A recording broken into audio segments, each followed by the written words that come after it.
Oh my god. You don't have to do this on fire. Fuck. Uh, Fuck my shop. Oh. Oh. Fire off, fire off. No. No. Dude, I'm out of a job.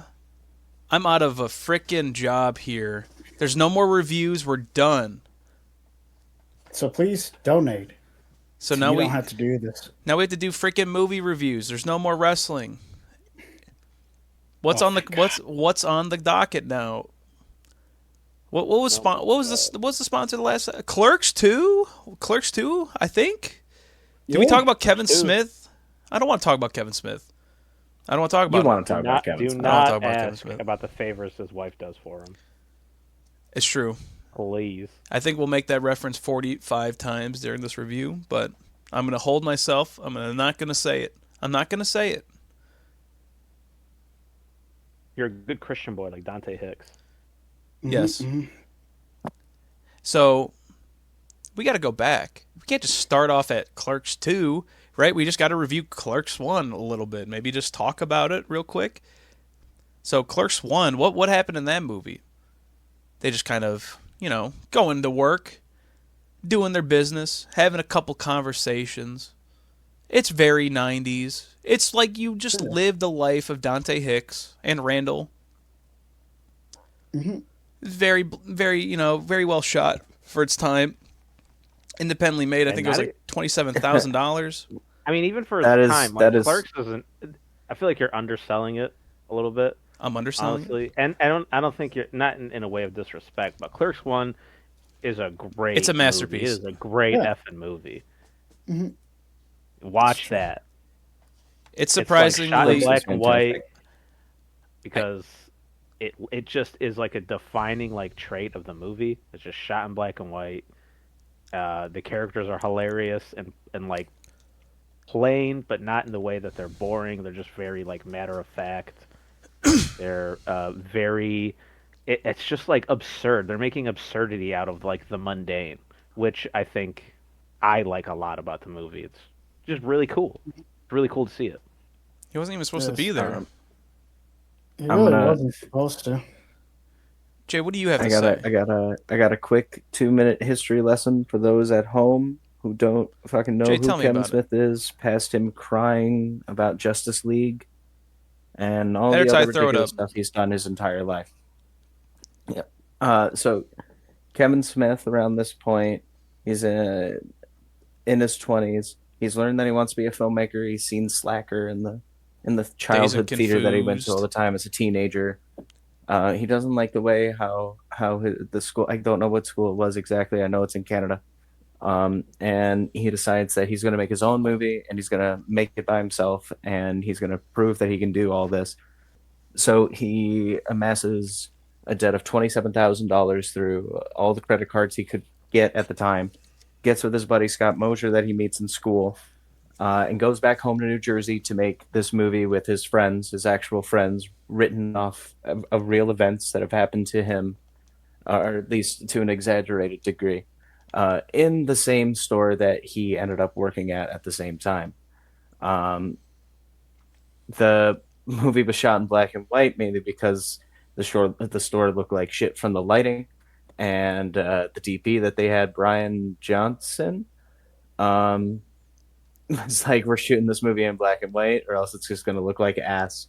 And for what it's worth, I feel like it's personally an oversell to say the cinematography is great. It's nothing really but a bunch of master shots, 2 shots, shot by shot. It's very But they make it's it basic work. in what it's doing, but the brilliance of it is, yes, it works in the mundanity because it's supposed to exist in that kind of world. And that's when you start to have a lot more fun, when it starts to spice itself up from one moment everyone's playing hockey on the roof of the building to the next Dante and Randall skip work to go to a funeral where they somehow tip over the casket to Dante's love triangle with Veronica and Caitlin. which is going to be a defining character trait really for Dante for a while. Mm-hmm. And then, of course, Randall being the fucking, honestly, how Kevin Smith views himself in real life, admittedly. and some person who knew the Weinstein Company really enjoyed it, and was able to amass over a million. Over what Four was it? point four million dollars in box office. I mean, surprisingly for like a no name person, I think what they ended up giving him $200,000 just for marketing and music, or was it just music? Yeah. Music was a big part of it. Posters were another thing. Okay, so I think it's a masterpiece for what it was. It felt very real in the dialogue. He was very good at making these characters just sound like they're not acting. They're just he's just recording people living their one day on this earth. It was very endearing, even if the 100%. dialogue is so unbelievably brash and disgusting, and they don't they don't hold back what they say. They slur. They'll do whatever. Like, because this is just life. They're not holding back. This was what, 94. People didn't give a shit. I didn't live in Yeah. 94. I don't know. So I did. it feels like a very, very cool time capture moment. And I feel like he watched Dazed and Confused and, like you said, Slacker, and he really took that Richard Linklater style and said, yeah, this is what I'm going to do, but I'm going to be very, very vulgar. So Which I think it works. It really works for what it was.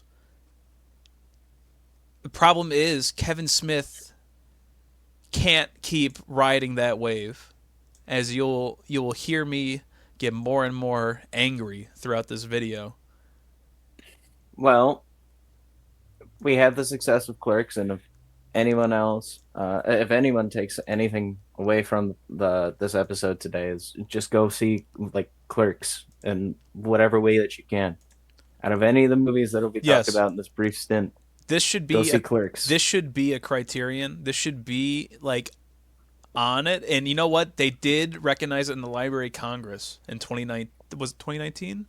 Yep, as culturally, historically, or aesthetically significant. And that is fair and true. Say Universal gets on the phone, offers him Hello, $6 million for his here's next $6 film, million, dollars, Kevin.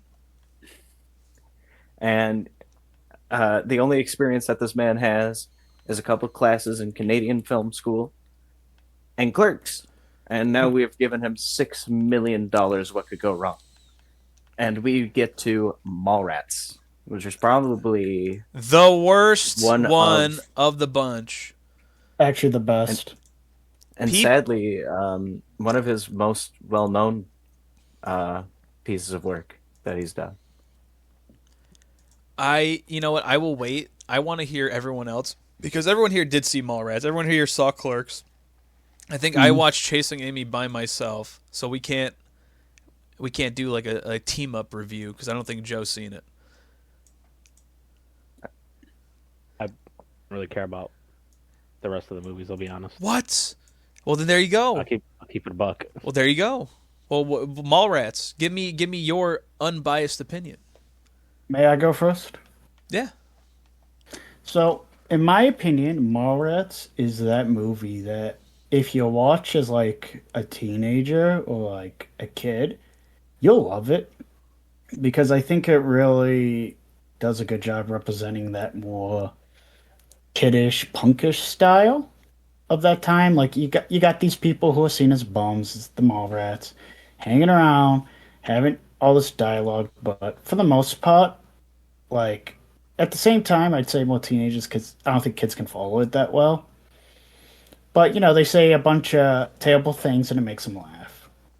And I know because when I watched it around that age, I thought it was like I didn't think it was like super funny or like great, but it was like fine. It had its moments. We rewatched it. It does not hold up at all. No. It is one of the most boring of the Kevin Smith films because again, in a way, Clerks doesn't really have a plot. It's basically just the day in life of Dante. And Dante's Working with endearing the because yeah, you and can he's put yourself endearing. into Dante's role. Yeah, and that's what's best about him. He's endearing. You know that guy, or you are that guy.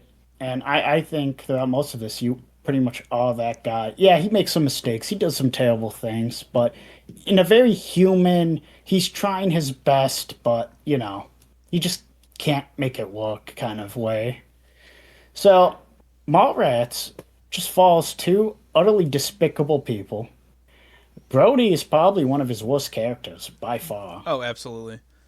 Like I can't even think of a worse character. And then we had the.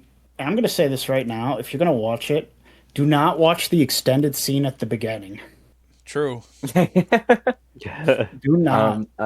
I'm a giant Kevin Smith fan, and so when Tyler was starting this excursion, the journey for Clerks 2, I suggested to him the extended cut, forgetting that it then takes you a half hour to finally actually get to the mall, which originally would take, I think, like half of that time, like 12 minutes. It adds nothing to the movie. Like what were their reasons for shooting this like big like budget scene? They had like the big actress in there. I forgot her name. What was her name?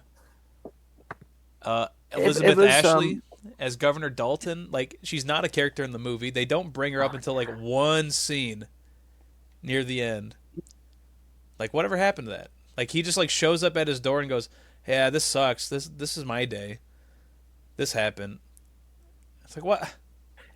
Yeah, the fact of him just going and explaining everything that happens in the scene does make it kind of obnoxious. But essentially, it's just supposed to add the plot where T.S., which is Brody's friend, played What a by, stupid name. oh my goodness, Jeremy I can't London. It's remember not. his name. It's not Jason London. No, It's Jeremy we Lin. made that clear. How essentially he keeps fucking everything up for his girlfriend's dad, who's Michael Rooker, who's trying to get like a TV show off the ground, and he needs money from the governor to have a budget and shit. And throughout the movie, he keeps incidentally fucking up the guy's show,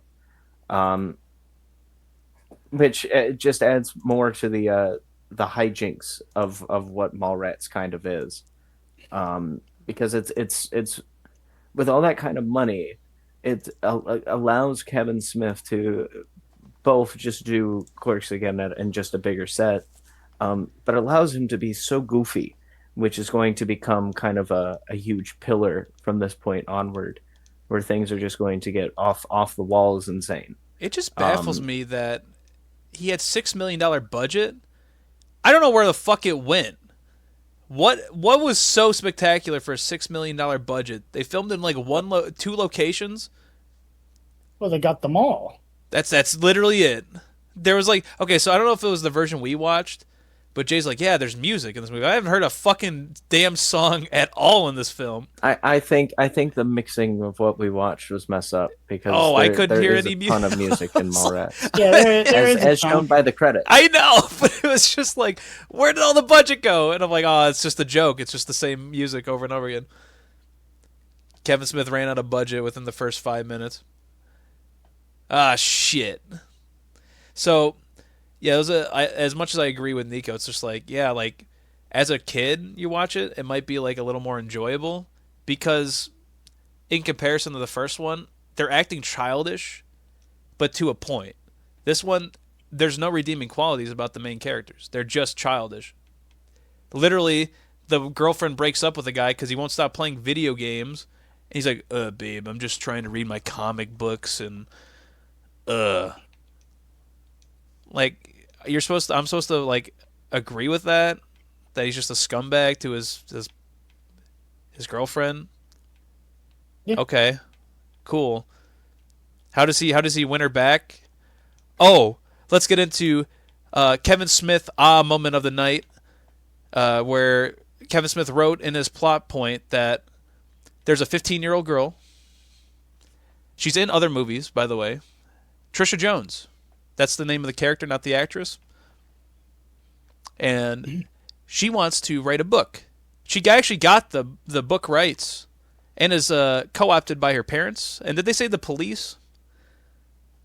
Or who co-opted it? It was the parents and the book company, right? There was a publishing company that I don't think they say the name of the company, but they're holding off the publishing of the book until a certain date.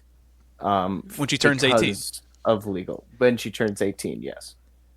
So Brody meets up with her and is like, how's your book coming along? I hope I can be a part of your book and she's like, "Oh, pigs, men are pigs," because I'm gonna write this book on the sex drive of men ages 14 to 30, and here's my little book with all the people I've slept with, and they're like, "What? This is a 15-year-old girl we're talking about," and now she has what? How many people in that book? Like 45, they said.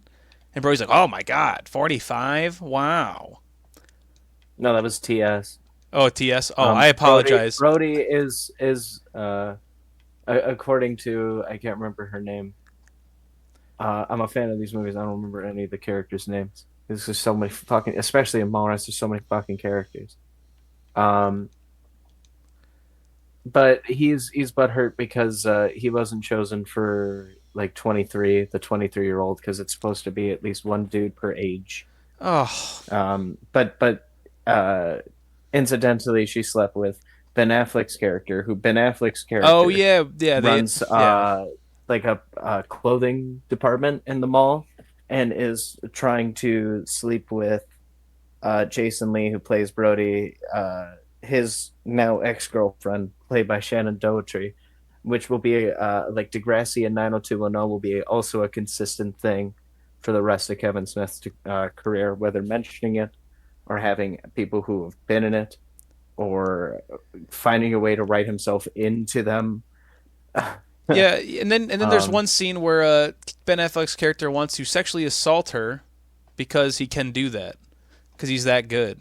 I think I don't know. He just kind of pins Jason Lee and says, "I'm going to sexually assault your girlfriend, and you can't do nothing about not it." Sexually assault. I mean, it's a type of sexual assault, Yes. but to put it so, the idea is that he's trying to loosen her up and get her to like him so that she can eventually agree to having sex in a very uncomfortable place. Like, like in the back of a Volkswagen. Yes, I get it. Yeah. So they do all this. I don't even care about the rest of the plot. They just try to get it. TS tries to get his girl back. They're on a set, and they're like, "I need to get him back. He slept with that 15-year-old girl. We need the tape." Because, of course, she taped all of her escapades for this fucking book. So the whole thing is, oh, yeah, hey, we forgot about two important characters that are in every fucking movie, Jay and Silent Bob. And in the first movie, in Clerks, Jay and Silent Bob are just people outside. They're just drug dealers. They kind of just say stuff. They're just hanging out. In this movie, they're cartoon characters because Kevin Smith can't help himself. So Silent Bob is hanging from the fucking rafters because he was able to grapple hook up there. And he's stuck. And they throw the VHS tape. Finally, he was able to use the quote-unquote force because the whole plot point was, I can use the force. It just kind of jimmies in his hand. He plays it. And so everyone watches this filth of a tape.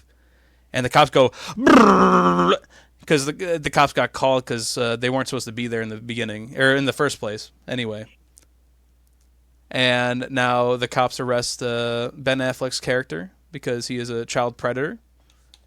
Which is good. Everyone else gets off the handle with producing and watching, and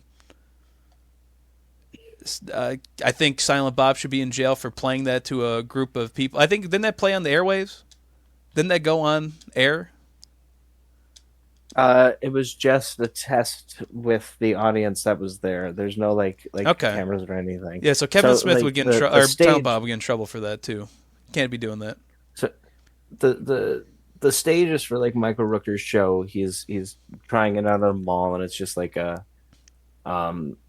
blind date show where there's three mystery dude contestants and one girl asking the questions, and she chooses the winner. A show that I've seen like in other stuff before and used as like a set piece of other things, but I don't think I've ever seen a show like that exist ever, and maybe that was just way too before my time. Yeah, and then, But yeah, it's just go on. Sorry. I was gonna say Jay and Silent Bob are really where I don't know, the movie both has its charm and at the same time some of the crutch as well. because that's where things really allow themselves to be cartoonish. And I think at some point in the writer's room, that's where things had to start ticking off. And then you get into the whole thing where, yeah, even though there's like this consent to it in some weird, fucked up way, um, having this whole plot point of this 15-year-old This sleeping child. with all these Yeah. grown men and videotaping it and doing it all for this research just to be a plot point at the end to get back at Ben Affleck's character. Oh, and she's sleeping with the To me, it security just guard feels too. Yes, Who's I like guess 40. They end up getting married Yeah, cool. at the end of it. Yeah, man. Yeah. Sure. The Oh, cops with the didn't care about security that. guard? Yeah, and they caught him in Yeah, the act of like- doing it. In a comic book, they didn't get caught. No, The camera just didn't he- showed where they were, but they didn't get caught. I swear to No. God, he stood up and went, huh? Because he got caught. I thought, whatever. Fuck No, him. he's hearing a ruckus no, in like one of the Kevin Smith comics, I believe, confirms that the two got married when she became of age. Terrible fucking movie. I can't believe how yeah. many people love this movie. I was trying to look up reviews just to get a different perspective on it because I'm really negative on it, and everyone's like, "Oh, I love it," and I'm just like, all right, I don't know. No, this movie sucks. This movie's terrible. I think Nico hit it out of the ballpark before we said anything about this movie. Like, I think for a lot of people, it's a nostalgic thing when they look back on it because they watched it at the time as teenagers. It hit the mark of exactly who the movie really was. Yeah, I have no for. nostalgia to these movies except for two of them. And honestly becomes kind of the prototype. You can say you can say Clerks was too, but I would argue Mallrats is a better example of prototype of what kind of becomes what later on are movies that some would say took the idea of what Kevin Smith was doing from these two and is able to let it evolve, and you get shit like early Edgar Wright work, like the Cornetto trilogy, Judd Apatow stuff with Seth Rogen in early parts of his career, and things like Juno and Superbad and whatnot, 40-Year-Old Virgin. They like none of those really happened without Mallrats as well, I believe. Yeah. Which, for better or for worse, you like those movies, you hate those movies, but I don't think they exist without this road work. So yeah, I think that's the best way to kind of summarize. I can't how believe how much Mallrats time we really spent is. on Mallrats. Yeah, me it too. really was- I it hate really this make fucking this- movie. We'll make Wait, this next hey. one quick. So It does leave an impression. Here, let me take this, Jay. I got this. Chasing Amy is a bad film for bad people. The end. I think it's a Ow. mid movie for bad people. Yeah, I'm kidding. Obviously, I was but not yeah. kidding. So I know. I will go in Chasing last Amy is again. my favorite of the View Askew. I guess take that how it will. Not like these people didn't know that before this recording. We'll get Joe. We'll get Joe back after this one because Joe did not watch this one, unfortunately. Nor any of the other 30 movies. You in watched this half of Dogma, kinda. I watched a 30-minute segment of Dogma in which Chris Rock has to explain that he's the 13th apostle and his name is Rufus, and that they were like fucking gangbanging hoes in Judea or something. Yeah, Yeah, we'll get there. Go on about Chasing Amy though before we Dogma it up because it wasn't Dogma supposed to be the next one, anyway. Yes. Yes, Dogwood's next. So, Chasing Amy is just. I don't know. I'll say it's more interesting than Mallrats. I mean, if you're gonna pick between the two, pick Chasing Amy. And I do think for the time, it's a lot. It takes these issues, puts it on a screen, so it is definitely more progressive than most media around the late '90s. That being said, it definitely doesn't hit nowadays, and if anything, I think it's a very misguided, but I think the worst offense is these characters are just awful. Yeah. The characters that are not Joey Lauren Adams are just pretty rough, pretty terrible. And Jay, I want you to go in it because this is you like this movie. You like this I movie, do. so I want to hear you because I do. I'm more middle of the road on it. Um, so for me, uh, just to ramble a little bit, I got into these movies from a friend of mine, one that a couple of us know here, who sadly passed away last year. Mm-hmm. Um, and it was around the world's shut down, when the whole world shut down, is how I hear it now. Um, and I think it hit me at like just the right time to watch those movies. And Chasing Amy in particular kind of struck me. I think in a special chord because like I was watching these back to back. So going from Mallrats to Chasing Amy kind of does have its own refreshing taste to it when you in the grander scheme. But I enjoy it because even though I don't know Kevin Smith was really the right person to try to tell this story, it's still an interesting story to tell about this idea of and if it was in a better director's hands, I think, not to, I guess, continuously bash on Kevin Smith, but he's not a great director. Yeah, so yeah, I If guess you're, a if point you're we a didn't fan make. of this stuff, you're gonna like his stuff. A point we if you don't, then you never will. Yeah, we forgot to mention that as much as the amateur style of Clerks worked, did not work for Mallrats at all. No, And it does not No. work for Chasing Amy. And it does not Yeah, work Mall- for Dogma. And it does not work for... So it's like it just kind of ramps up more and more as he gets more money. Well, this one did not get money, obviously, because the Mallrats was Well- a fucking disaster at the box office. yes, it only made like 2 million in Off return. $6 million, yeah. Mallrats. So it's off of a $6 million budget. So it was a flop through and through. It really just kind of lives on in its cult status. Yeah, And Chasing Amy doesn't really have much to stand on, but it did make its return. It did have a controversial viewpoint in reviews, mostly some negative, some positive. I do know that members of the LGBT community, especially at the time, really disliked the movie because the whole I concept wonder of Chasing why. Amy is Ben Affleck and Jason Lee's characters are these up and coming hot comic book writers. And they're making this comic called Blunt Man and Chronic, which is based off Jay and Silent Bob. And through that, they meet another comic book writer who's Alyssa, played by Joey Lauren Adams, who Ben Affleck falls in love with. But the issue is she's a lesbian. So Ben Affleck goes on throughout this movie trying and hoping for this relationship with her. And everyone's telling him it's a bad idea. And she decides to be with him, and they do have a relationship for a bit in the film, and that does cause there to be an issue with Ben Affleck and Jason Lee, especially with Jason Lee's character being very homophobic and very clearly written to be as someone who's trapped in the closet, Yeah. and doesn't really want to peek through. And I just don't think Kevin Smith really knows how to Did not get did not the come right out during the stuff out of movie actors. at all until he goes, Um, "You like me, don't you?" And it's like, where did this come from? Like, he was very homophobic throughout the whole thing, and it's just like, But what? I like that it's incompetence, though, because men in the '90s, especially at this time, would totally be this fucking kind of person.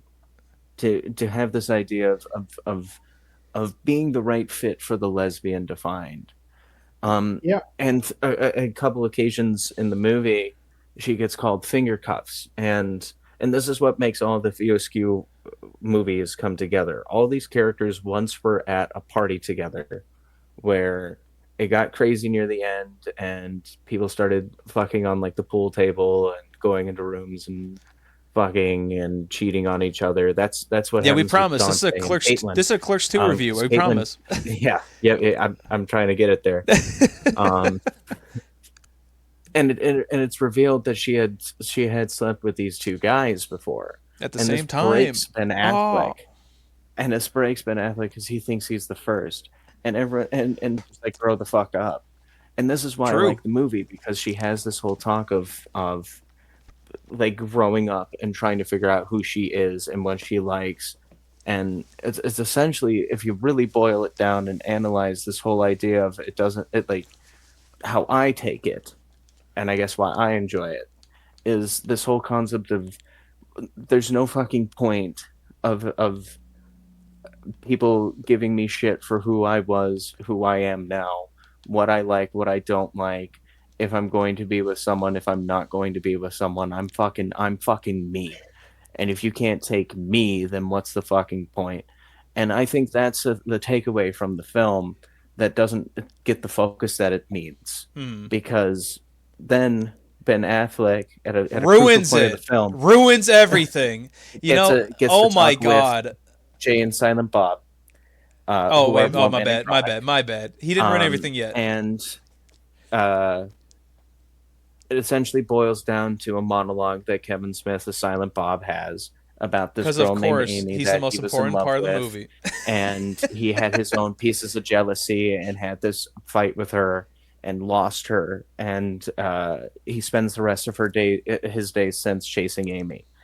And because he's a stupid man, Oh, decides that the takeaway from that was not accepting who she is, but like being on her quote unquote level. level. Yep. And so goes to Jason Lee and Joey Lauren Adams to convince them into a threesome with each other, because Jason Lee and Joey Lauren Adams don't like each other.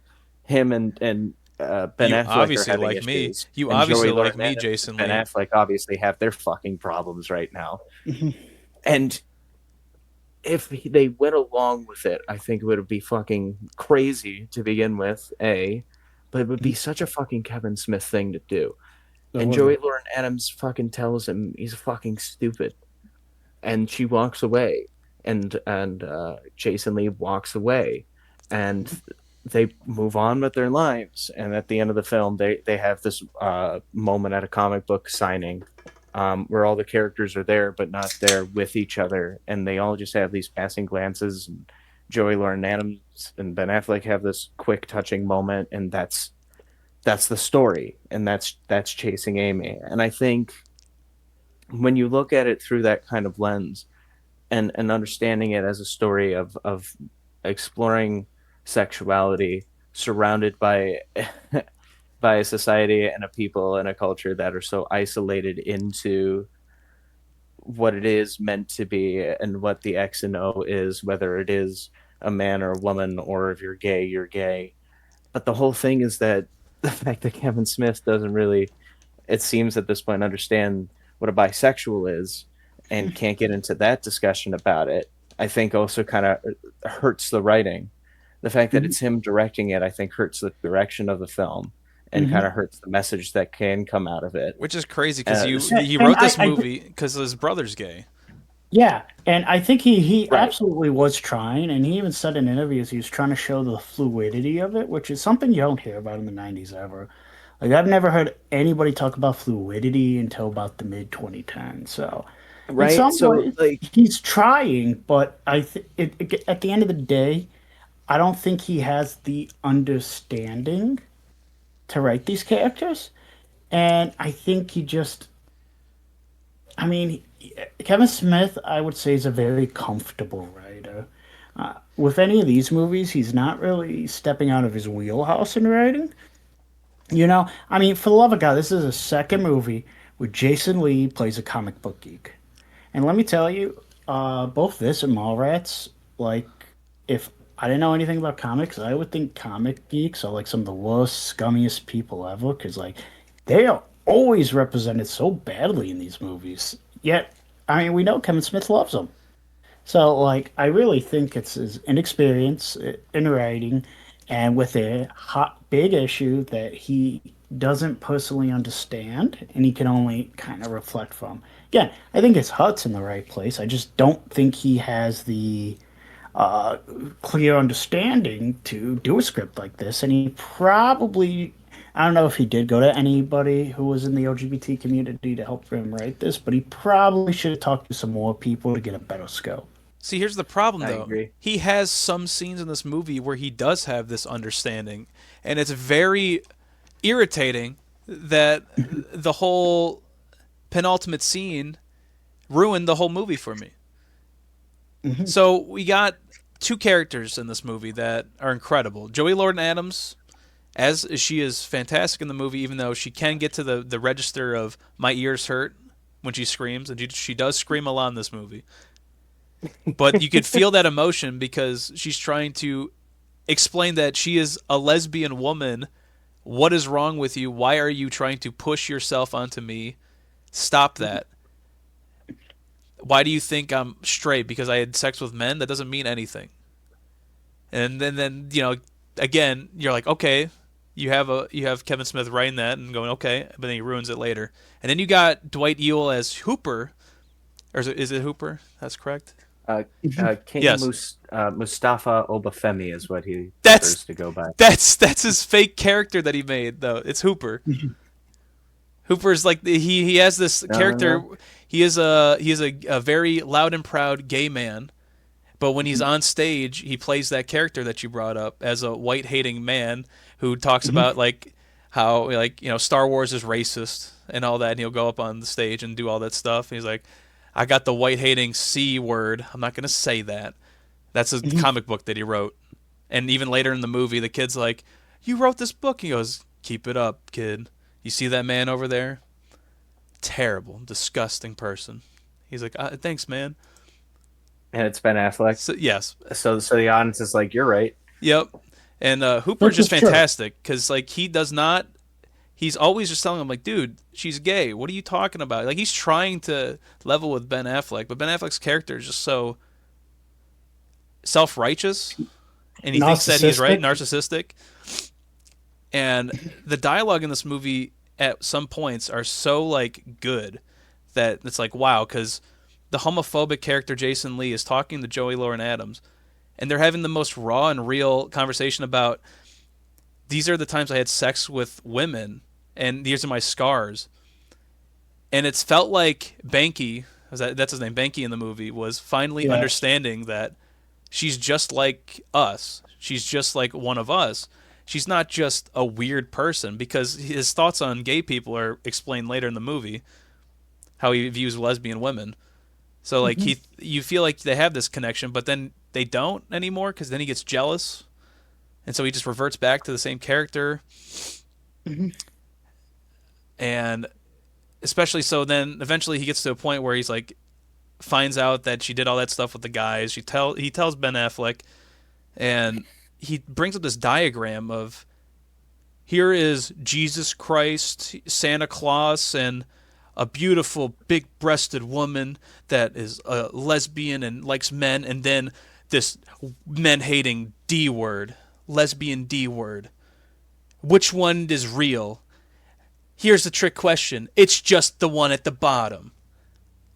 Everything else is fake. And I'm like, oh my God. Goodness gracious. That is terrible. Why would he write who wrote that? And so it's like, so this homophobic character is just because he's jealous that he wants to have sex? But then they don't really bring that up until that one scene, the most uncomfortable scene in media, where Ben Affleck does not get any of that, does not learn anything, and goes, hey man, we should all sleep together.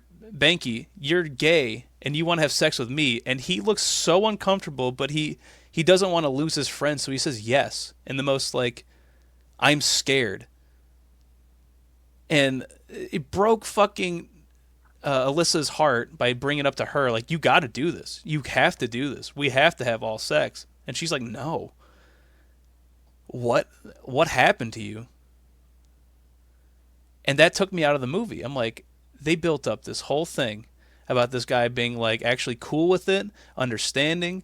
You have this character having a plot point of him being a homophobic person, and then he's broken down. Everybody by the end of the movie is broken down and miserable, but not until they wait a year later. They get the comic book done. He does not forget. Ben Affleck's character doesn't learn a damn thing. He writes a fucking book about it and gives it to her. And she's smiling at him because she still loved the guy. He's such a fucking moron. And she moved on. I think another issue that comes from it, I think, is because at the time as well, Kevin Smith and Joey Lauren Adams were dating. Oh, They were in a relationship, and that fell apart. Uh, I can't remember if it was in the middle of or right at the beginning or there was like or right at the end. It was at some point during Chasing Amy itself when the two had finally split apart. Um, they're still on good terms. Things worked out obviously between the two of them because she will return in other yeah, PSP later on, films but just later on. it's just a bad taste in my mouth. Again, It's a good movie with a bad penultimate scene that just ruins the experience for me. Because like, man, you were telling something, but I don't know if you really are telling it. Kevin Smith, I don't know if you really understand what you're talking about now. And now it feels like every other scene is not as genuine as I thought it was. Especially with Alyssa Jones sitting with her friends, and they're all like a part of the culture. They're all lesbian women, assumedly, and she brings up that she's with him, and they all get uncomfortable, which is like like the antithesis of what you would think as a straight person bringing up that you are now in a gay relationship. Maybe everyone's kind of uncomfortable. You got a different perspective. They're now uncomfortable with her seeing a straight relationship.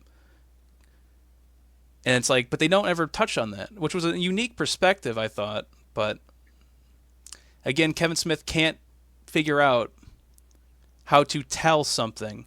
He has to show you, and if he can't show you, then he can't do it. Well, That's why I the just want to Mallrats play. scene, like he tells you this whole like setup, but he's like, I have to film it. I have to put in the extended cut. Well, audience, if you haven't realized this, we pranked you. This is actually a 3-hour special on all No, Kevin Smith and no, Silent Bob no. I movies. got listen. well, No, no, these Because three it's movies. going that way. These three movies, I I had a think lot to say. The other two, I really don't have a lot to say on it. I think Okay, yeah, I'll this fill is it going to in. be a lot faster now. Kevin Smith Now, gets uh, some critical acclaim, some financial acclaim.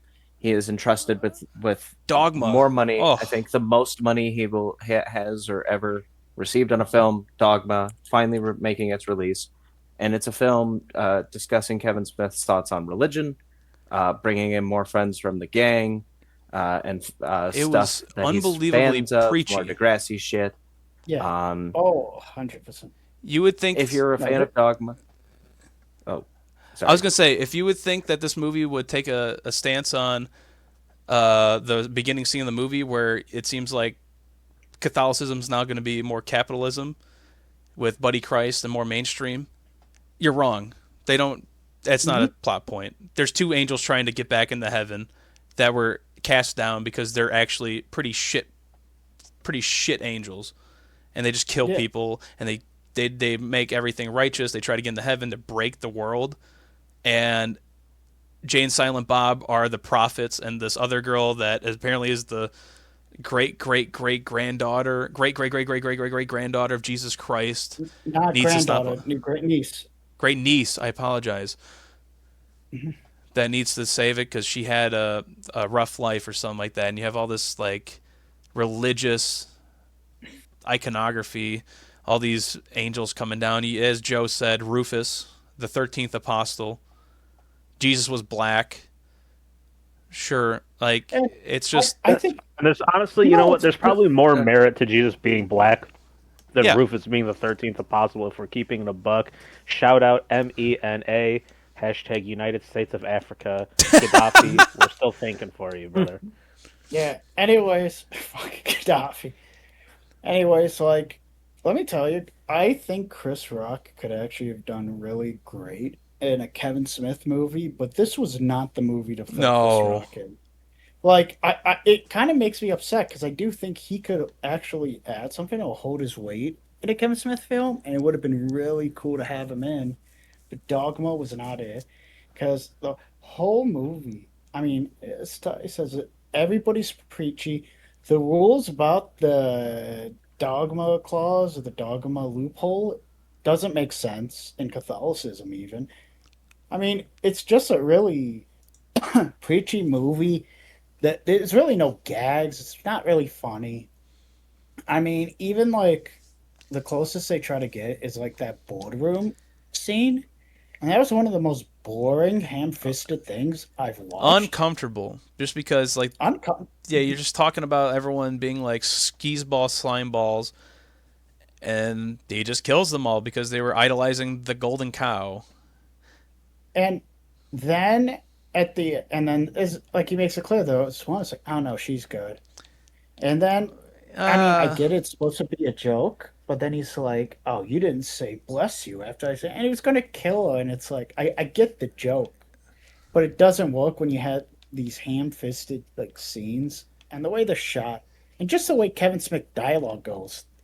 It's not. If this was a stupider movie, that scene would have been way funnier. The problem is Kevin Smith is not trying to make it too stupid, but it is stupid. yeah. So you get this weird, boring mix of a plot that nobody cares about. So he can jerk off to Alanis Morissette's feet as Oh she's yeah, fucking God. yeah. Alanis And Morissette is God. He yeah, had to cast her as God. and it's just a complete Mess. bore. And I remember as a kid, everybody talked about how great Dogma was. I only saw a few scenes. I thought it was like a Ben Affleck, Matt Damon buddy film, which I think actually would have been way better. Like if you just followed them around and they want us evil and dumb. Now keep the dumb, but like not as evil. You know what? That probably would have been a better movie. But just what they gave us was just really bored, ham-fisted. This is probably the worst appearance of Jay and Silent Bob. As even in Mallrats, they add a little bit, I think, because Mallrats is hideous. Now it's the end of the world. Now we can have sex. We can have Yeah, sex. We can do yeah. this. In this movie, they just do I'm nothing horny. and don't say anything. Yeah, it's basically just like sex, sex, sex, horny, sex, sex, sex, and that's it. And it's a shame because Jay and Silent Bob usually they should be a bright spot of these movies. Like you see me, it's like, oh, it's Jay and Silent Bob. And this one, they're just there, and they don't have anything to say, and they don't really do anything. So So why are they in the movie? yeah, then Ben Affleck's character gets he goes fuck Loki, which is Matt Damon, kills or rips his wings off. He flies around dropping people. God comes back. They finally were able to get God. He was on life support. I'm not even going in that plot line. I'm not going in that plot line. They get God Hmm. back. She just screams in his ear. Everyone else covers their ear. Ben Affleck's character head explodes. They're not going into heaven. And then the main character is now pregnant, which she had trouble getting pregnant, and it's like a personal thing. I did not like that bullshit, and I yeah, I'm not a fan of it. And yeah. So like, yeah, no, it's. I'm sorry to interrupt. Go ahead. no, go on. No, it's just I was gonna say, is it because there's like some weird thing between Rufus and our main character, whose name I'm forgetting. So I guess the assumption is the 13th Apostle's kid. I don't I know. think it's supposed to be the next coming of Jesus because Yeah, she's a descendant. Sure, I don't know how this fits in the boy. view askew other than you know Jay and Silent Bob are there. They bring it up that they did that, but we never Yeah, see like any other character except for Loki in another movie. it's brought up in multiple movies that they've Yeah, done. but they just So did, but they just don't ever like none of the characters show up except for Loki in the one movie. That was that the reboot, yeah, Jay? yep. And It Alanis was. Morissette comes back. Oh, she's in. Yep. Okay. So now we Yeah, go she, into the Goofy movie. I'm. Oh, sorry. Jay and Silent Bob Strike Back. It's just a parody film, bringing all the characters back. Like we thought, like at this point, it just feels like it's over. This whole like series. We haven't even talked about Clerks 2 Kevin yet. thought it too. It feels I like it. told you, 3 hour special. It feels like it. If Kevin was going into it believing that it was going to be it. He really liked the work that he had done for Chasing Amy, and the idea of having something that has some comedic value but also heart. So he made it big media coverage, especially at the time when Strike Back was out. Um, that this was the finale. This is the end of the characters, and that was going to be it. And it really is, when you look at it through that scope, kind of a good send off. It allows Jay and Silent Bob to redeem kind of what they've lost out of Dogma. I really enjoy Dogma, Mhm. um, because it's a ludicrous film, and Yeah, I but like enjoy it that's for the that. But point. So Jay and Silent Bob works as a film because you know that it's supposed to be like a parody film, like UHF or Airplane, yeah, very Yeah. goofy in nature. With all these characters coming back, it feels like they're just having fun making this movie instead of trying to tell this bloated message about either LGBT or Christianity or Catholicism, or you got this Mallrat bullshit. It's kind of like what Mallrats should have been, but Mallrats Hmm. is not. Yeah, it never was going to be. So we don't even couldn't really be. have to go through this plot point. Does it ever get brought up again, other than the other Jay and Silent Bob movie? It gets brought up in Clerks too. Does it? Okay. So It does. what's a relevant part of this um, movie? well, here's the plot in so many sentences. Because Joe didn't see The it either. Bloodman and Chronic comic is now being made into a movie. Oh, okay. Jay and Silent Bob hate how fans of the comic are talking about Jay and Silent Bob, the fictional characters of the fictional world. So they go to Miramax Film Studios to try to stop the movie, where they meet American Pie people. Chris Rock is a director who is just screaming that white people are racist, and that's his whole character. And it's funny. That's the whole character. And they get Jason Lee as Banky, who is like the full owner of Bluntman and Chronic now. He's not just the inker Um, anymore. I they don't give think him him as Brody too. royalties. Hmm? Oh, he I does think show up as Brody as well. he shows up as both characters, but That's Um, they're the same stupid. character. and That's the joke. and they get residuals for the movie, and that's it. And a bunch of shit happens. Jay gets a love interest named Justice, who's a part of a Mhm. group of Charlie's Angels esque jewel thieves. Yeah. They end up with a monkey named Suzanne, and they go on a little misadventure with her. George Carlin comes back from Dogma, being in this. Will It really Will feels like Ferrell not is Will Chase. Ferrell. I'm George Carlin. Oh yeah, Will You already Ferrell said that. as the wildlife cop. You're right. Conservation cop police. Yeah. So, I mean, honestly, it's a big stuff cast. Honestly, hey, Shannon Elizabeth's great in it. Will Ferrell, Chris Rock. I mean, It works. it does work, and it's because it's just a dumb fun movie. It doesn't need to be, I'd say, anything witty. It doesn't need anything of like merit. It just needs to be fun and have some good gags. And it is a big appreciation of of all these movies as a whole. It looks, it's a good, I'd say it's just like a pretty good movie. If you like Kevin Smith, it's worth checking out if you haven't seen it. Or if you haven't seen it in a while, honestly, watching it again, it's still fun.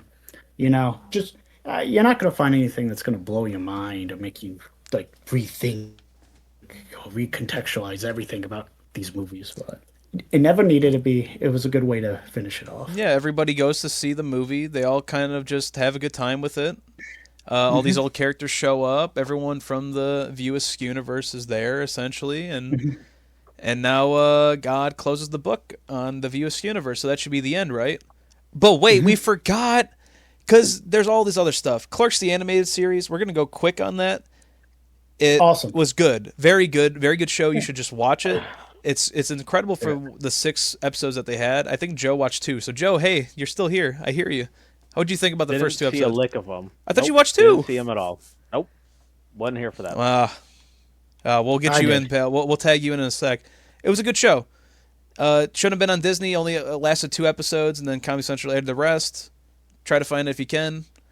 And it made them like cartoony, but that was well written for what it was. Yeah, And now I think. And I got Clerks too. Well, I was going to say one Go. more thing. Well, because yeah, I want to talk. Again, it's like the studio that will eventually do Kim Possible and all that stuff. Oh yeah, And and Danny you could Phantom. tell Yeah. in Danny Phantom, and it's a little more of an archaic version of that style. as you can see some of the stuff they'll add later, but there's other things like the eye gags that they do that just they don't push forward. So it's interesting to see.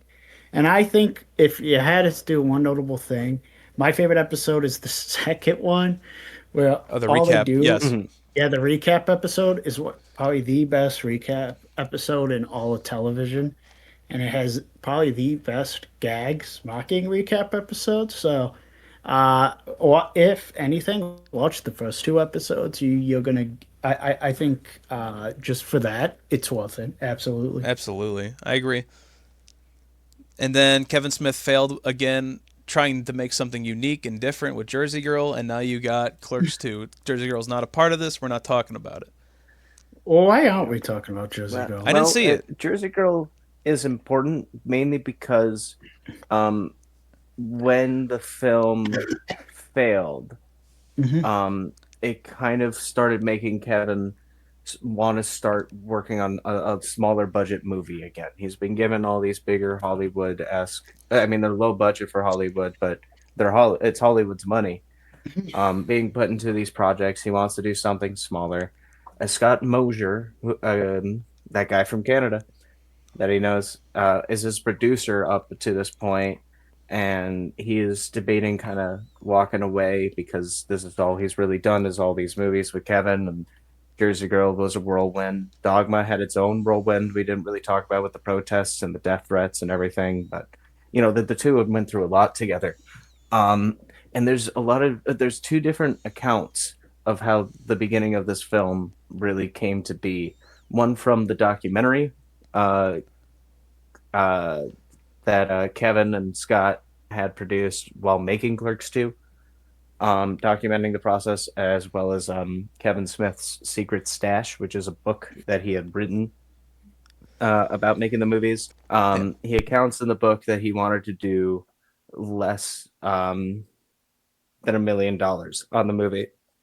And Scott was trying to tell him, like, no one is going to work on a union project for less than what they're going to be able to make. Like, it's not just us anymore in a convenience store. This is the real life Hollywood crew that have families. And a bigger issue was Jeff Anderson, who played Randall Graves, did not want to do the movie. In the book, it's claimed that he didn't want to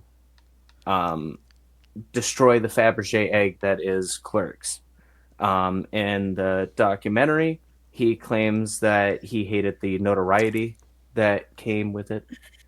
Kevin also claims that there was also money issues that were on the table, according to Jeff, that he felt he was owed more money for Clerks, and I guess they settled that somehow.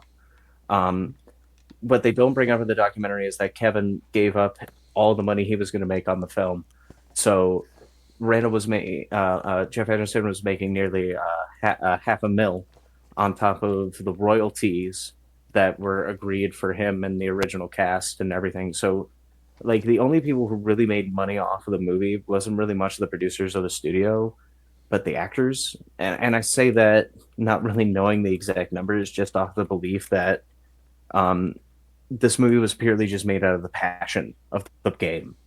And you can believe that on in the documentary too. And from what Kevin says, like, this is the movie that kind of made him love movies again, which is fucking crazy, because how do you really make a sequel to Clerks? You know what I mean? True, because look how fucking far we've came. Look at everything that he's done. It's been 12 fucking years since Clerks 1 came out. Yeah. Like, what has he got for us now? Because, like, that was a very contained story. That's right. And, of course, he starts this movie off pretty hot, I would say. As Oh, man. It's on Not to fire. bring it up, Ty, I'm sorry. come on. Anyways, I know Dante, it's too close to home. yeah, Dante is about to open the quickie stop, as he always does. Obviously, it's 2006 Dante. It's still in black and white. He opens up the metal door that blocks the window. It says, "I assure you, we're open," and it's a fire. No! And one of the things I love about this scene is the transition of color from the fire. As the fire goes on, like, some colors start to pop out more and more. Not it doesn't go full to color. It kind of like slowly bleeds into the scene until eventually the movie's in color now. It's just kind of to show that this is like a big change or something. I thought that was pretty well done way to I start agree. it off. And it turns out that Randall Graves left the coffee pot on, which is the reason why the quick stop burned down. So that pretty much leaves them out of the job. But good opening, I thought. A great opening to kind of get back into Clerks. Again, you don't see it coming. Uh, and it's one of those things where it's like, yeah, I guess we didn't mention, but I'm glad that he didn't go with that alternative ending where he just shoots Dante and he's dead. Oh yeah, Yeah, because like, yeah, and you wouldn't have gotten a scene like this. So, We very wouldn't have good. had a story because Clerks is all about Dante. It's true. Yeah, you could have done it with Randall and been a hack, Yeah, true. Where the fuck is but my boy no way, Joe at? we're- I need Joe to give me thoughts because he hasn't said a single thing in forever. I, He finally watched I'm the in movie. I'm in the drive-through of a decommissioned Burger King that is actually a Movies, trying to get my double stack 'em, boyga. You know, he's been waiting for his order for an hour now. We should probably give him some movies. and Randall and Dante work here now. They work at a Burger King. I mean, Movies. They're just cutting tomatoes, chopping it up. Everything is frozen. This ain't no Wendy's. Nothing's It's a fresh. Movies. No way. Ben Affleck walks in after they finish setting up, and Ben Affleck looks like such a fuckboy with that goatee. oh Yes. Terrible goatee, dude. All of Ben Affleck, and I think this is just a word about Ben Affleck is that he looks like such a douche. It's hilarious. Mhm. There's like very few actors, very few American actors that just have the genome that he does. He looks like a complete doof in every like scene ever, and it works in some places and some not. Like what's the movie where they say that he killed his wife but not? Oh, Gone Girl. Gone Girl. Yeah, incredible doofus energy in that movie. But he's here. He's ordering a double fuck you stack 'em burger, while Dante and his fiance are just absolutely Oh. macking it on the counter. Oh my goodness, crazy. Yeah. And yeah, Dante has a fiance. He's locked it down. He learned from his mistakes, seemingly, in Clerks 1, where he was dating a girl but wasn't over his ex. And then the ex is back in town to refute the rumors that she was getting married. And Dante was willing to get rid of Veronica, his current GF, to get back with his ex, who famously and notoriously cheated on him. Eight and a half times. Many times, yeah. But it just doesn't work out for him either way. She has sex the with a ex- dead person. Yeah. The ex has sex with a dead person in the bathroom because she thought it was him, and then she needs to leave. And then Randall obviously tells Veronica that happened, and Veronica, I think, has the most calm reaction ever to that, where she basically tells Dante to go fuck himself. She brought him a lasagna.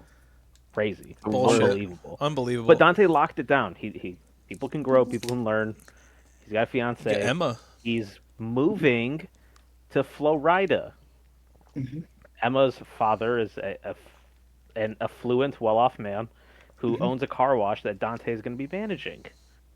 And so today is his last day. Today is his last shift in Movies. Today is his last day in New Jersey. So it's really sort of almost a little bit of a swan song here. Clerks 2 is beginning, and we're getting the ending. They're telling us right now this is the end. Dante's leaving, and there's no more Clerks. So There's no more It kinda store. really No just more starts Dante. off- yeah, I know, crazy. He's finally found some way, incidentally, an escape from the hell pit of Quick Stop. Even the name itself is just so perfect because it signifies how this is supposed to be just a quick in and out for this dude. But now here he is in his 30s, still talking about the same stuff that he did in his 20s. Yep. A quick dead end. Still Like stuck it. in the same spot. Yeah. And even movies itself is a container. But he's finally found his out. Emma, played by Kevin Jen Smith's Schwalbach wife. Smith, who was a journalist. They met working on Chasing Amy, and I don't know. I think Jen has an interesting story, but she really wanted to be in this movie. I'm glad that she was able to be in it because I think she plays Emma very well. I like the kind of sass that she has as a character, especially with her interactions with Randall, because very few characters can make Randall shut the fuck up.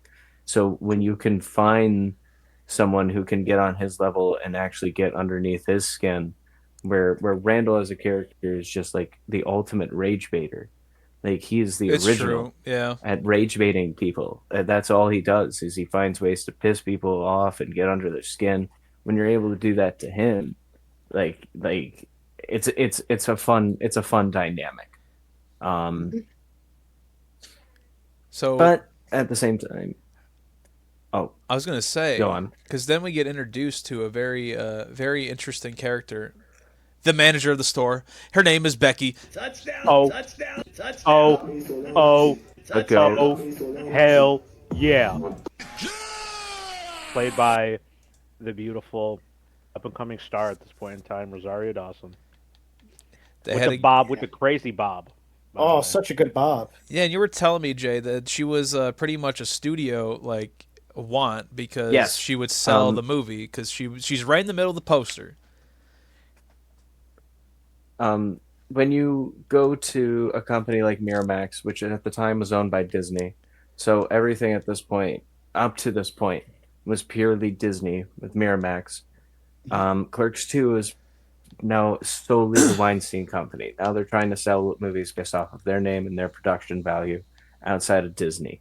And Harvey needed a way, because this is the sad fact of life. You can't really talk about Kevin Smith without Harvey Weinstein. And I think that's something that we should have pointed out at some point. Harvey's going to be talked about quite a bit here. But he had given Kevin a Dougal? list of people that he wanted to add to the movie because he can't really sell it off of Brian O'Halloran and Jeff Anderson. You just can't. Sold me on They're it. not big name. They're not big Hollywood names. You'll get Clerks people no matter what. And in the documentary, he does show off the list. I'm trying to pull it up right now. Rachel Weisz was part of it. He really wanted the one girl from Law and Order.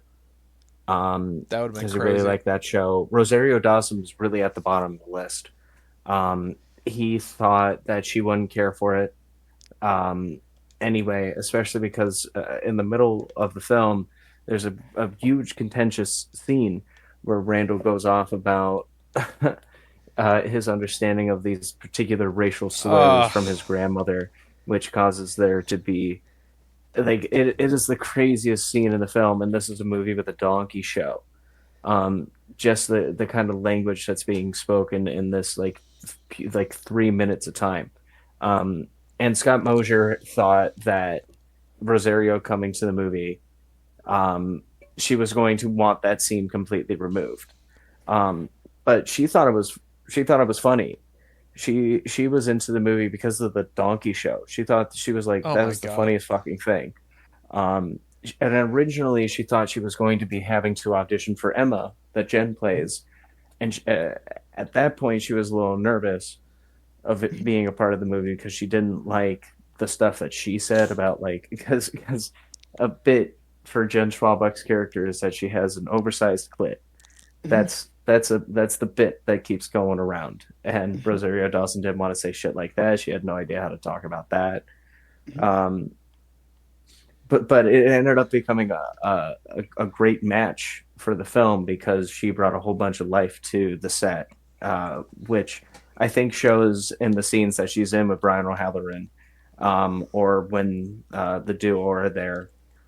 Same with Elias, who also gets introduced around this point too, who was in The a good Jeff old Anderson Christian thing boy. a while back that Kevin loved. But no, Rosario Dawson, I think, ends up being a huge reason why a lot of people go to see this film anyway, because she was a big name at the time. especially after Kids coming out, because that was huge. Yeah. She's a Yeah. very good No, part of this movie too. she's awesome. Her dialogues are good. And she is the best character in the entire film. That's just a fact at the end of the day. It's just a fact. I'd You're say it was right. a definitely a good decision going with her. Mhm. Um, they sell her, obviously her character being the crux of the plot. Mhm. And I think she was able to bounce off of the script pretty well. She's great in it. I mean, like her faces she makes when everyone is doing something stupid Mhm. is hilarious as well. Mhm. The scene with her and uh, the scene or Wanda Sykes. It's her and Wanda Sykes Oh yeah. just And yelling at Earthquake. Randall and Dante. Just like, what are you guys talking about? It's very hilarious. Mhm. It's true.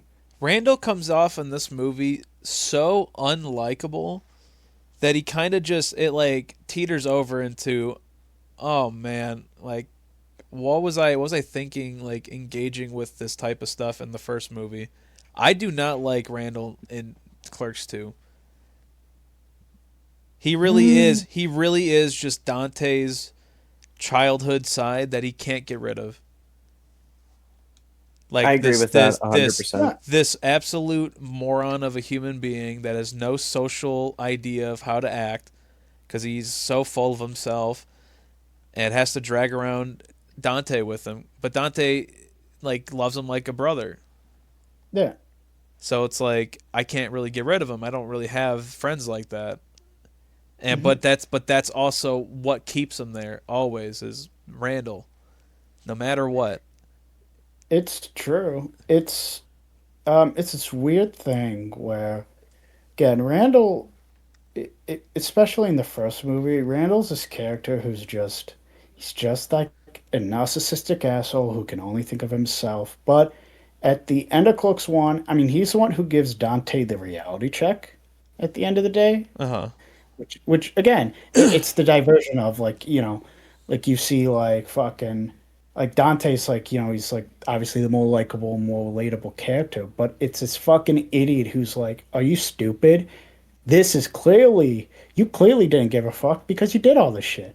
Like you had Eh, everything with Veronica and you gave it up for nothing because you're so full of yourself that you can't see what's good in front of you, and that's why you're stuck here.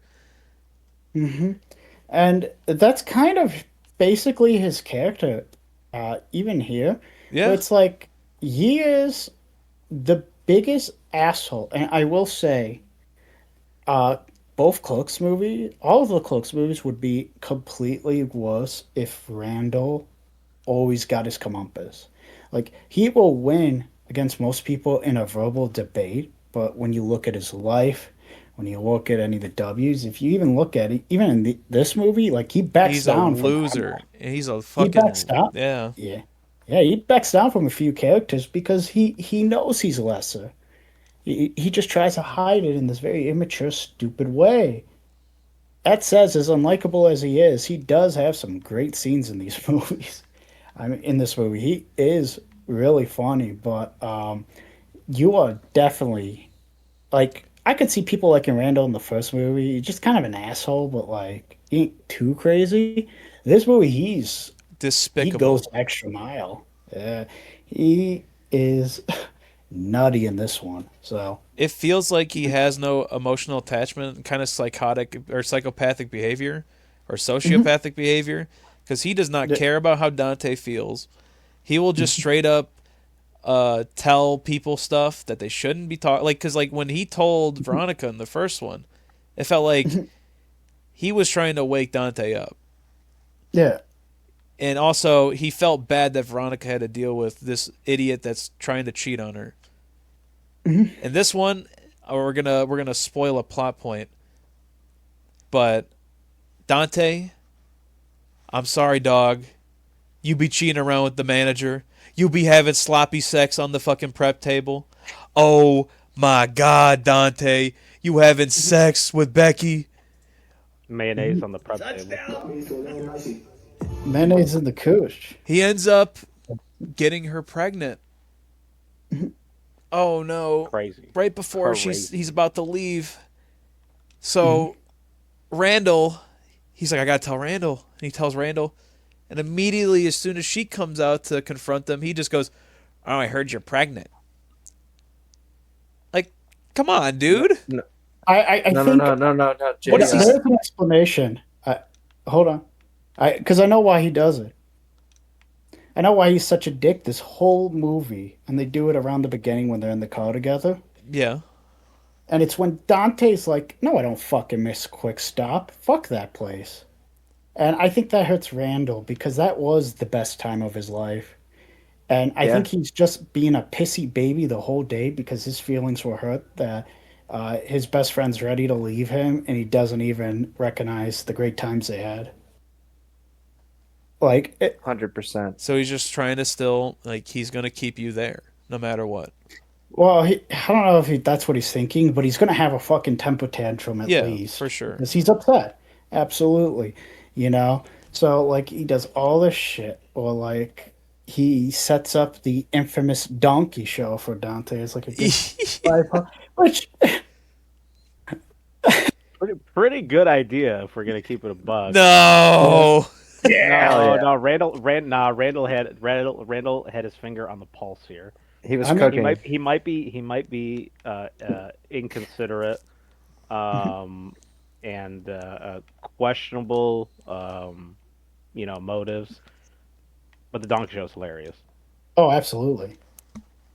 Yeah, it's great. I didn't think it'd hold up. It held up well. But fucking. And again, it's like, there's so many things. Because, like, obviously Dante would never ask for a donkey show. But to Randall, it's like, if he's going to go off, I want something memorable. Something that he will never forget in his life. I know. We're going to get a donkey show. And then Chuck It's shows like- up. Yeah. Oh, God. Oh, yeah. Now, if you're looking in the background, Chuck's jerking off. Oh, like, yeah. in the background of the scene along with Elias. Oh. Oh my goodness. Yeah, we got to talk about Elias, man. How have I we know. gotten this far and not really talk about Elias? Oh, we Dude. got it. What a great addition. He is fantastic to this team. Jay, tell me about Elias. Elias is just a humble little Christian boy, and he loves Transformers, and he loves Lord of the Rings, and he does a little whistle and a little dance every time he comes into movies after he's gotten dropped off from mommy and daddy. Kisses her on the cheek. And he is just like the perfect Butters to Randall's Cartman in the film. He's kind of who gets to work off of Randall, I think, in the most memorable ways. Most memorable for me, I think, is when Randall confronts Elias on being a virgin, and Elias tells Randall that he's has a girlfriend and he is a virgin because she has a pussy A troll, pussy troll, yeah. and he's been told that the pussy troll bites off men's dicks trying to have sex before she's 18, and when she's 18 she'll be able to pee him out. No, 21. 21. He said 21. 21 was it? That's Yeah, 21. because Ethan's 19 in this movie. So he's like the younger and one. Randall Everyone's 30. has this look of mortification. Like, he looks like he's speaking to Hannibal Lecter. Like, that's the kind of look he has on his face. Like, Oh my just so God. fucking freaked. It's And I so love the good. punchline of that joke too, because it ends on not only do women have pussy trolls, but they also have mouth trolls. She won't even kiss the dude. The guy's so fucking lost to everything around him, and he just knows what he loves, and that's all Elias wants to be. But he is intertwined with these two fucking Nimrods who have grown up a la Beavis and Butthead style. Uh-huh. and give Elias a criminal record because, yeah, he got fucking stoned and drunk due to Jay and Silent Bob's influence, and we need to get to Jay and Silent Bob here Yeah. soon too. Oh, But we will. Elias is so fucking funny every Yes. time he's on screen.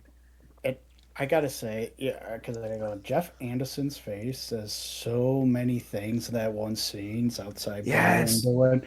Almost like fear, almost like this is him actually feeling super bad about everything he's done because this kid's actually fucked. Like, he's not like a normal fucking, like, geeky Christian kid. Like, he is so lost and gone. And, like, he doesn't even know. He doesn't And even know. he doesn't even know. And he's just like he just has to leave because he has to tell Dante because he just can't believe it. Like, he's utterly stunned. This is like a fucking life revelation to him. And honestly, this kind of reminds me of when I worked with this homeschool student when I worked at a theater, and it was the same crazy shit. And it's like it just hits harder because like there are people like this out there. It's insane, but they exist. No, that the scene is a spectacle. Man, 100%. Every scene in this film is a spectacle at some point. Hannibal Speaking of which, Lecter actually kind of works there because Jay and Silent Bob also have a part in the film where because Jay is now sober, which harkens to another reason why Kevin stopped making the View Askew movies. He was Mhm. getting really sick and tired of getting Jay sober enough to fucking do one. Because I want to say from Mallrats onward, and maybe even during Clerks, the dude is on hard drugs, taking heroin. He has a criminal record. At one point, he had a warrant for his arrest. That's why he's not in Jersey Girl. Mhm. Because Oh, he he was could supposed not to be leave the yeah. state. There's He there's could a not leave New Jersey. there's a deleted scene Um, in Chasing Amy that was on like Criterion Collection, and like Kevin Smith introduces every scene, and he had Jason Mewes on there with him, and he looked rough. He was like, hey, so you remember the scene? Like, because Jay and Silent Bob aren't really in it. He was like, huh? And I was like, is this supposed to be? It's not. He's not playing a character. He just meant like gone. He just he's took a just hit. yeah. So I'm And that took a toll on them. So Jay is sober. Now he has been sober for well, to this day he's now sober for years and years now, and has proud of him. children and is a happily married and all of that. But this is his like return essentially to film as well. Finally sobering up in real life and also as a character, which is a plot line that dies immediately after this movie. But regardless, and they just do exactly what they did in Clerks 1, just scaled up to Clerks 2 level, and that's all you really need them to be. Just adding into the hilarity of it with them doing their own ridiculous stoner comedy thing in the background. At one point, Jay's worried about going back into relapse because he's bored. So Silent Bob pulls out a boom box and he plays the fucking Buffalo Bill song. And Oh he starts God. doing the whole fucking Buffalo Bill dance, and he goes down to his fucking boots and he wears Silent Bob's trench coat. Oh, that's good. Like every scene is a spectacle, no matter what the fuck's going on. That's true. And at the same time, they're also a bit of a catalyst for the film because they help our heroes at the end when they want to purchase and rebuild the store. But we'll get to that point. We'll get there. Yeah. Have we introduced the fucking lunatic Jason Lee character yet? No, No, Pickle fucker, not yet. Is that next? Do we talk now about? Yeah, now's let's the perfect talk time to about- talk about yeah. Pickle Fucker. Because Joe, we tell got me about that. Pickle Fucker. We got Randall's Ooh. crazy shit, and then Donkey Show. Yeah, Pickle Fucker shows up. I don't remember his actual name. That's in Pickle the movie, Fucker. but he's It's like Pickle Lance Fucker. something, I think. He comes Who gives a in, fuck? He's a Pickle Big- Fucker. big hot Yeah. shot. He's a Scientologist. Uh, Walks in, said, "Hey, get me a double fuck you with a large drink." And Randall's obviously very antagonistic towards him. He's like, "Man, you're just pickle fucker. You're nothing to me." Should we And pickle fucker explain what says, pickle fucker means? "Pickle fucker, as elaborated by Randall to um, Elias. They went to high school together. He, Dante, and Randall. They all went to high school together, and the hazing from the uh, seniors to the freshmen were that they would stick a whole pickle in your ass, and you had to walk like 10 feet with it in your ass. And if it fell out, they stick it in your ass. You have to take a bite and stick it in your ass again. And pickle fucker had to do it 4 more times after. So they just kept sticking the pickle in his butt, like he was fucking the pickle. So that's why his name is Pickle Fucker. His name is Lance Dowds. Yeah, Lance Dowds. I knew it was Lance. Pickle Fucker is actually a well-off man now. He's in the tech industry, and he just sold off some kind of website or internet-based service to Amazon for 20 million big ones. Hmm. So he lets them know, both Dante and mostly Randall, that they are jabroni losers. They've done nothing with their lives, and that Randall's insistence on referring to him as Pickle Fucker is more proof than anything else that Randall is incapable of moving past the past, and that he is beneath him in almost every way, Good point. except when it comes to putting a pickle in your butt. So Randall goes and prepares his double fuck you movie meal, which is actually a burger that's filled with flies from the fly trap, and the drink, which is ice from the urinal. And he's like, "Oh man, thanks for the meal." And then Jay comes in with Hi, the Jay. Yankee with no brim, Hey, and Pickle Fucker gives it to Jay. And he's like, "Here, I don't eat this crap. You can have it." And Jay's like, "Whoa, sweet, free grub," and skips out of the restaurant to go share with Silent Bobby. And he's like, Silent Bob, pickle fucker gave us free food. yeah, and his last defiant statement is gunshotting out of the store and calling Randall a loser. And he leaves.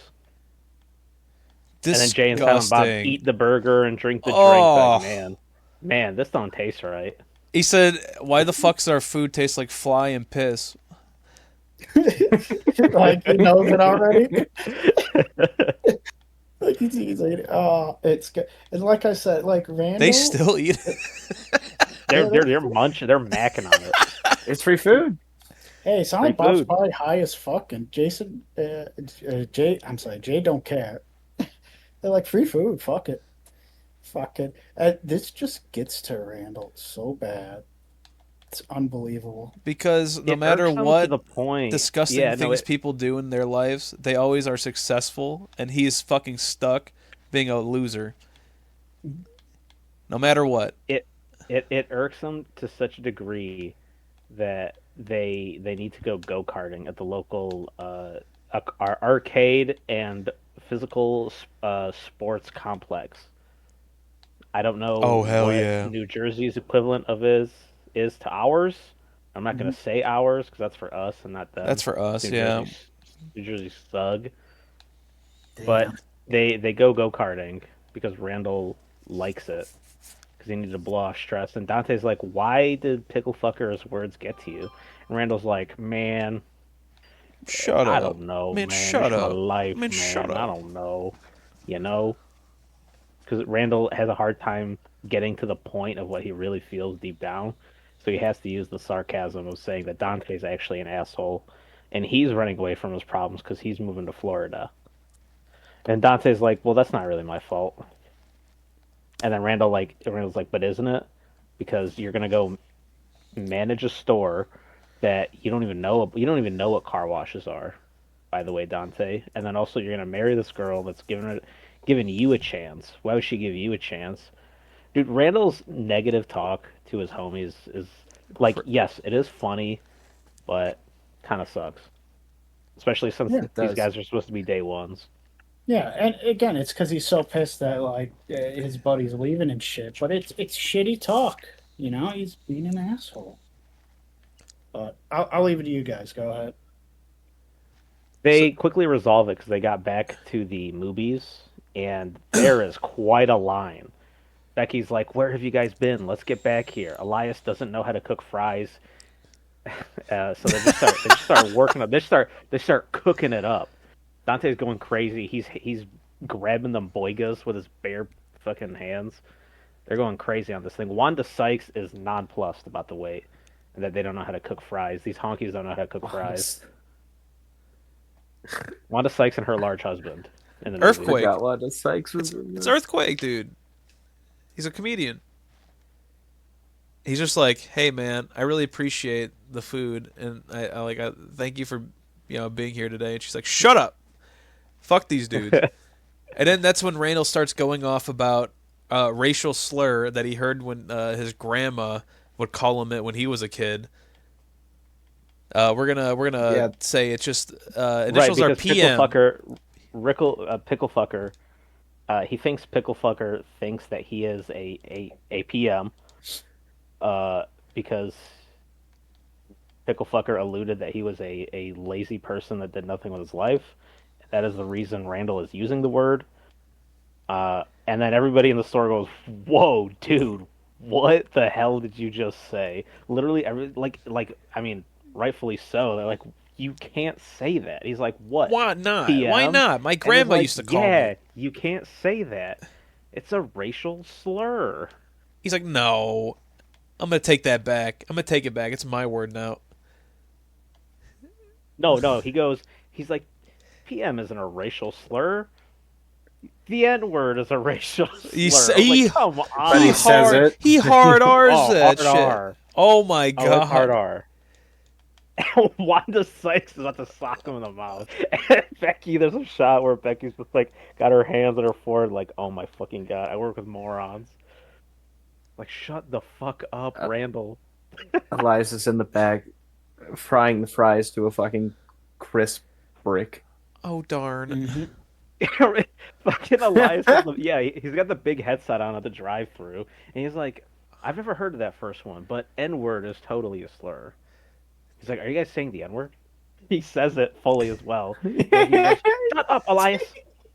Dude, sorry, Dawson was awesome with That's that. terrible. That's terrible.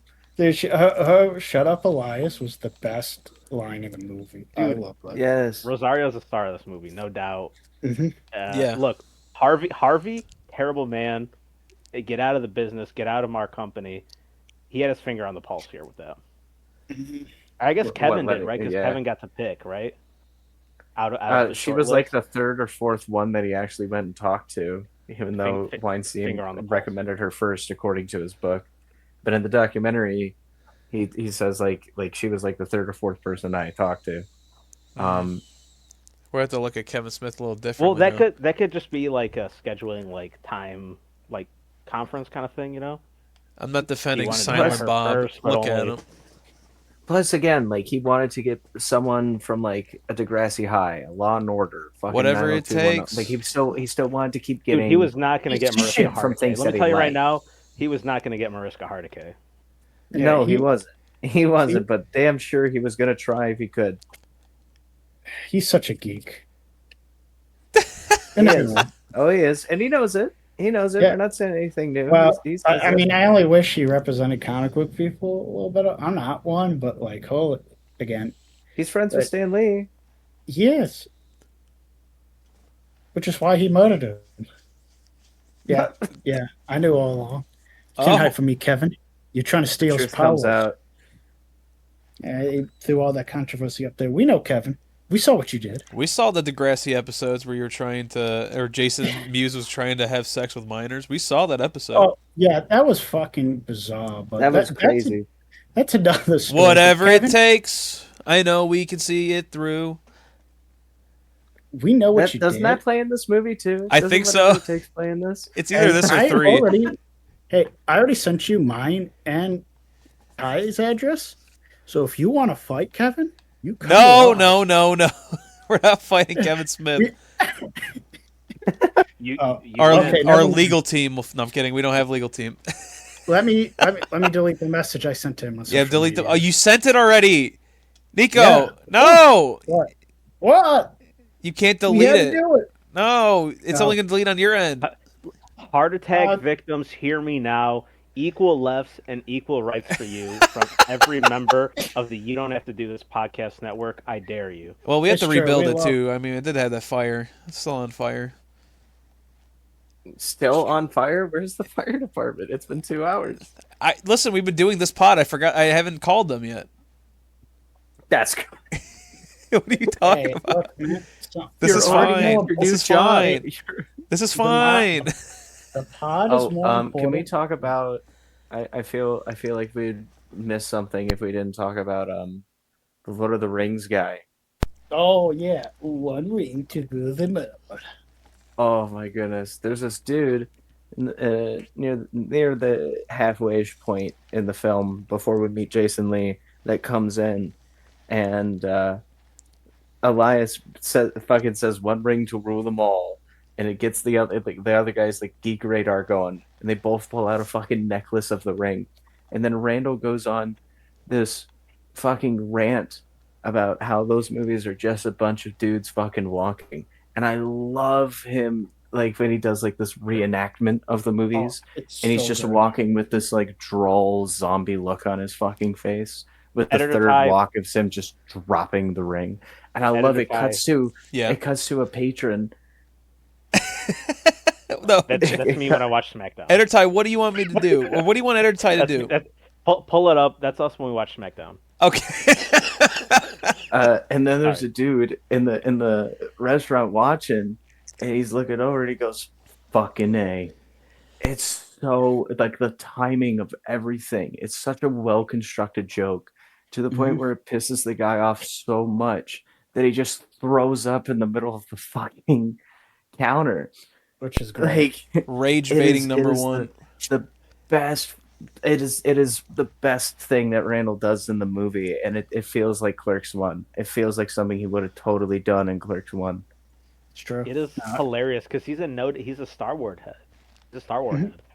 100%. And you know what's even crazier is that he likes Return of the Jedi more than Empire Strikes Back. That's crazy in and itself. That's a different discussion.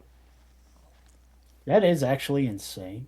Insanity. And I love that Elias is like, oh man, I love Lord of the Rings and also Transformers. I run a Transformers like forum post. But he is Optimus Prime, like as his handle, and he protects that like an artifact, because he's the only Optimus Prime. No X's, no like underscores. He was just there from the Optimus beginning. Prime.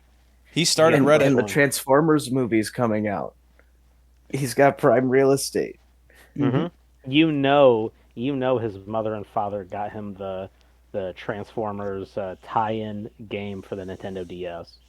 Oh, Oh, yeah. hell yeah! You know, and not the Decepticons. no, version you know his either. mom got him the Decepticons version, and he threw a fit. Oh, true. Yeah. No, true, she true, would true. never do that No, because her- can't believe in Satan. She knows her baby boy better than that. Yeah, I don't know. I know because I know these kinds of Because parents. that's me. I'm Ethan. You're like, I'm Let me Ethan. tell you.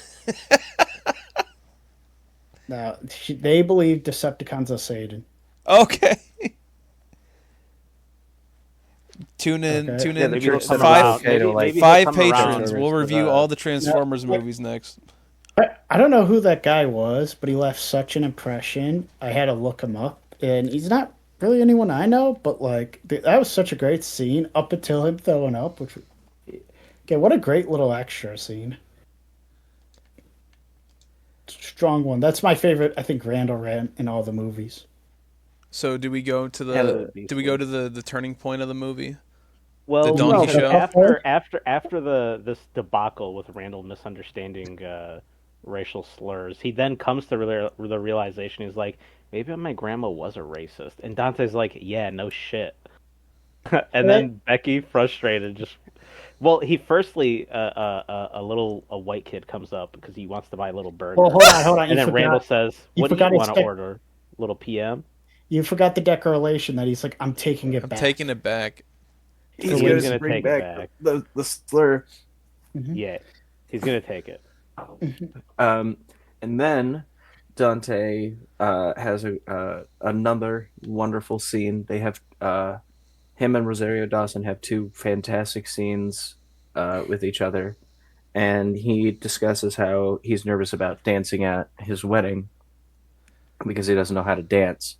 And Becky Rosario Dawson brings him up to the roof of the movies and have Jay and Silent Bob play ABC by the Jackson Five, and we get a whole dance number Very cute. from the cast, and yeah, it's such a cute segment. When Kevin was making the movie, this was one of the things that he knew that he wanted from like the get go. And the movie changed quite a bit too in its writing phase. It doesn't get brought up a lot, but I think Ty, you brought this up when we were watching the movie, where it was supposed to be Randall finding like this love interest, and it was supposed to be like this big development for him at some point, but it changed to these characters. And at the climax of the dance number, which is well choreographed in and outside of the movies, and everyone gets a shining moment. She reveals to Dante that she's pregnant after their little soiree on the prep deck. And she has a baby on the way, and she's going to have the baby. Oh, it's great when she says that. He just drops her ass. Yes, yes. Yeah. Just The flat dance facts number the is roof. hilarious. Just everybody in the restaurant is just unpromptedly just going out. The guy in the urinal like twerking his ass until his pants falls to his ankles too. Yes. So good. Randall doing the little Randall shimmy on the counter. The little Randall shimmy is hilarious. With his dingy little sneakers. Yeah, and then that's Then when walks Dante in, then tells Dante about walks it, yeah. in after dropping Becky on the floor or on the roof or whatever. We see Randall is like sorting napkins or whatever, but on the back of his movies shirt, it has the slur that he's taking back, Yep. like duct For tape life. out, like it's a jersey. Blank for life. Oh. I don't know about this Randall guy in this movie. Look, he's completely dumb and he never gets anything good. True. Pretty much up until the end of the movie.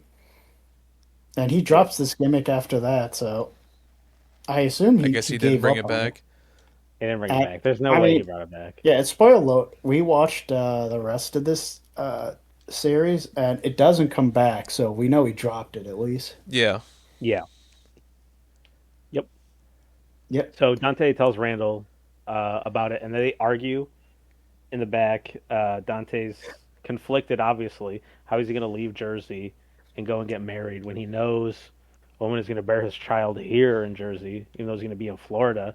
And Randall's like, well, then don't leave. Your life's already here anyways. Why would you want to leave for Florida? Because your life would suck if you left. And Jay and Silent Bob are back there. Jay's pissing. And then Becky opens the door to check on. Oh, no, he slams the door. Jay gets hit Dante. first. Jay gets hit when Yeah. they slam out, and then he's just like, ah, fuck! Ah! Because they didn't see he was there pissing. And then Becky opens the door. Yeah, Jay's turned around. Yeah. Then, Ah, fuck! Again! yeah. And then Becky just hears them mid conversation about obviously yelling. Like he immediately told him after she told Dante. Which, Like, why all right, would you tell Randall out of why everyone? would you tell Randall fucking Because he's his anything? best friend. But like, come on. Like one rule I learned about my friends is there's certain things you tell some friends and other things you don't tell them. You have to have some tact, right, about your own life. Like not everything is to be shared with everybody. I've learned that the hard way. Sometimes, unfortunately, yes, we've all learned things like this the hard way. Sometimes things are inside thoughts, and that's just it. You know, so Becky obviously storms off and slams the door at Jay again, and then Dante and Randall have to run back in and chase her to try and explain why they're talking about it. and they hit Jay with the door 2 more times after that. Oh! And Becky drives off, and Dante's like, well, what the fuck am I gonna do now? And Randall sees the donkey show truck pulling up, and Randall's like, you have to go chase her, go, go, go. Well, even before, not because I care about you, but I have to get this prep show. Go get her, but Go get be her. back in like 40 minutes. Well, even You have before 40 exactly minutes, come back 1 here. hour. Look That for happens. 1 hour Like, for her. I mean, like he kind of did wanted to push her out because he does care about Dante, and honestly, Becky meets his means more than Emma ever will. But then the donkey show comes, and that's when he's really pushing him. like even Yeah, no, before that though, absolutely. because like he swung on him. Dante swung on Randall. He Yeah. busted his Yeah, hand because up. this isn't the first time May Randall... your first That's his child first, be a healthy child. but that's his first like crack in this friendship of Dante's sick of Randall's bullshit. He's just sick of dealing with him because he would never like until like what the end of the movie. Whenever he tells these stories or talks to other people about his personal stuff, he just wants to kill Randall. I forgot about the whole beat up scene at the end of Clerks 1. They like Yeah. bust up the store. Because he's a moron. Yeah. So this he is has, the second time they've blown up at each other. He has, as I think Kevin Smith would say, $1 million heart, a nickel brain, but $1 million heart. I think they bring that up in the third movie that he has a nickel brain. Because he does. He's a complete idiot, but he's loyal. And, like, that's the thing, like, that I really get it. Because, like, I get this friendship immediately. Like, say what you want about fucking Randall and Dante as, like, good or bad people, but, like, I think this is a real, genuine friendship at the end of the day. And a lot of it's more on Randall's end, because I think if Dante was a little more ambitious, or he maybe had a stronger idea what he wanted to do, he'd probably drop Randall, honestly. He needs to shit or get off the pot. Yeah, but if Randall wasn't so loyal, I think Dante would have also done that too. So I really think Randall does hold them together, which They hold good or each other bad. together.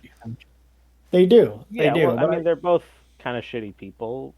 Yeah. Outside of that, they are friends. I mean, what can you do?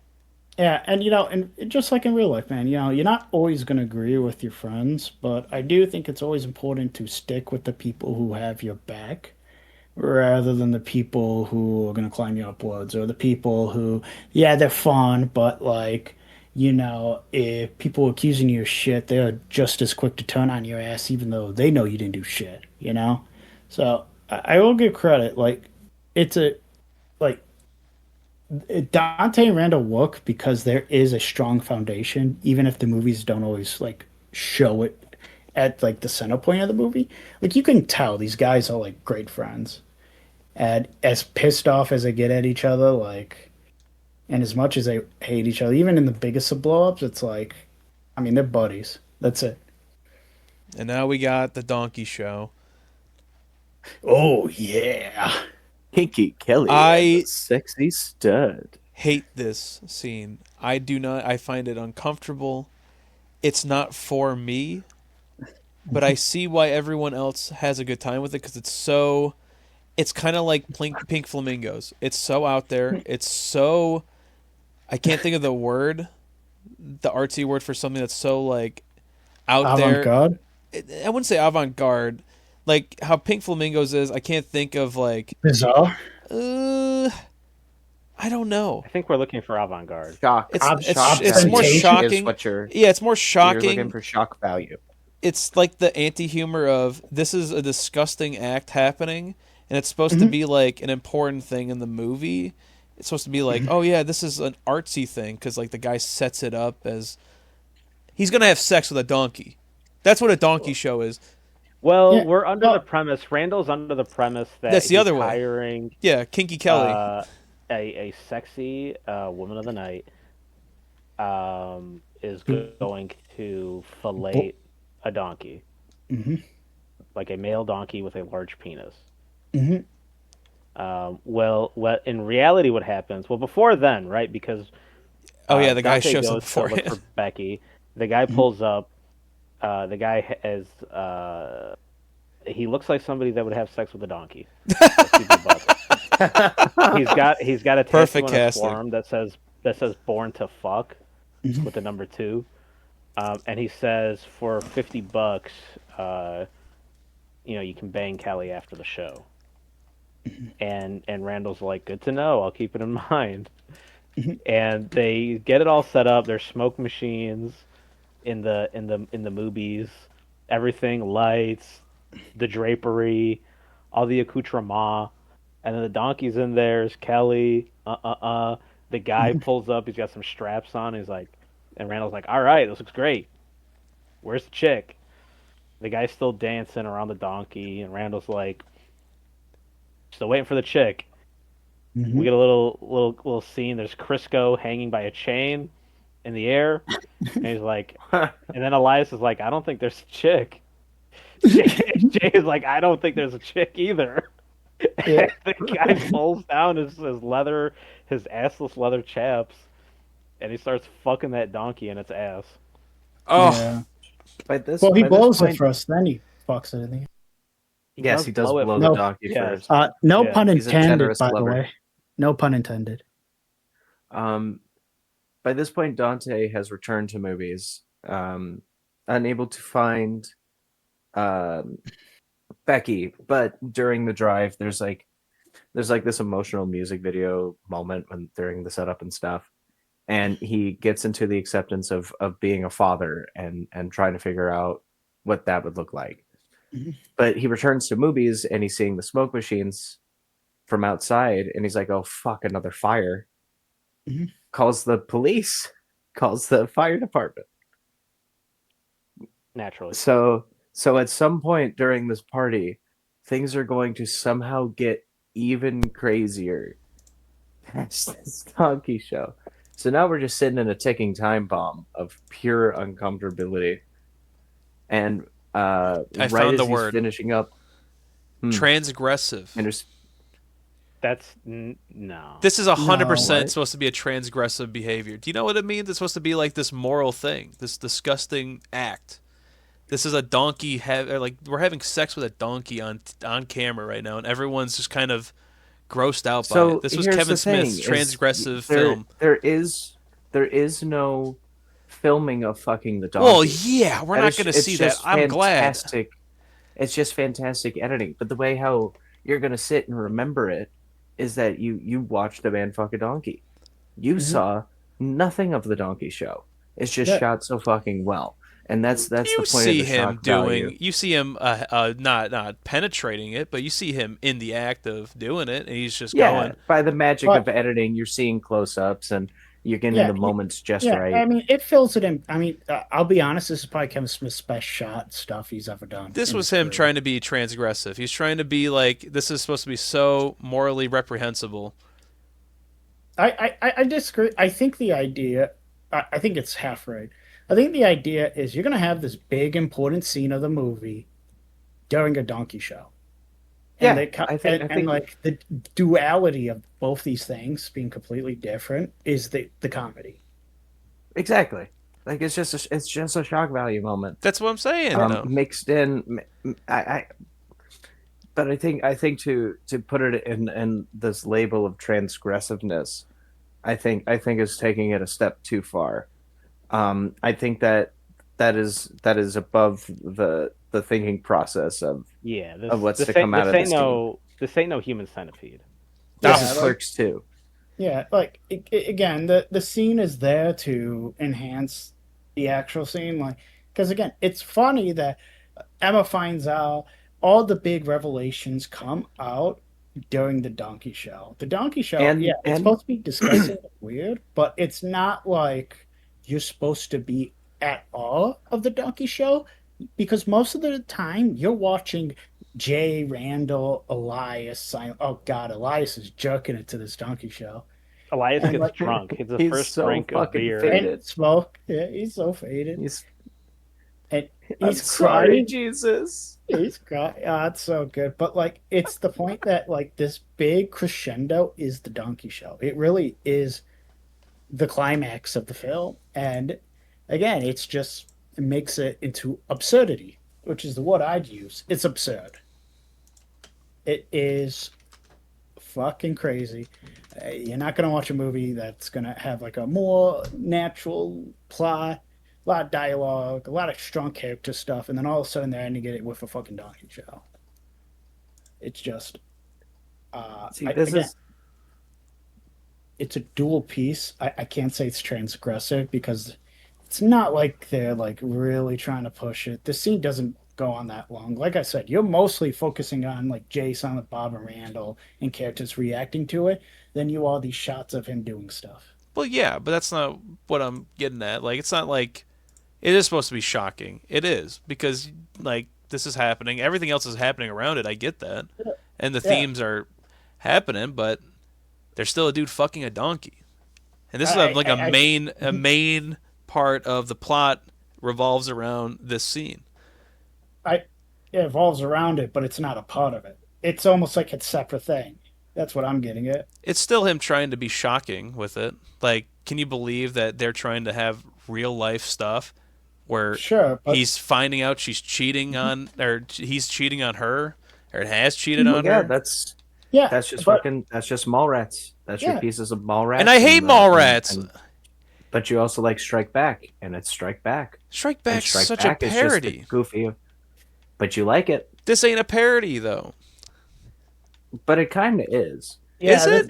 When you Isn't it? Because when all you of these look like at it- dramatic events are happening to all these people while a guy is sticking his dick in a donkey. it's almost satirical, honestly. And Kevin himself has said that this movie to him is Clerks fan fiction.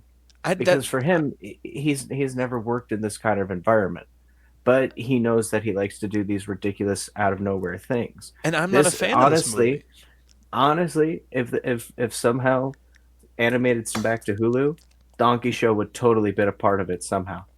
I probably wouldn't Just like because it. to him it's funny. It's just and it's okay to not like it. It's okay to not like it.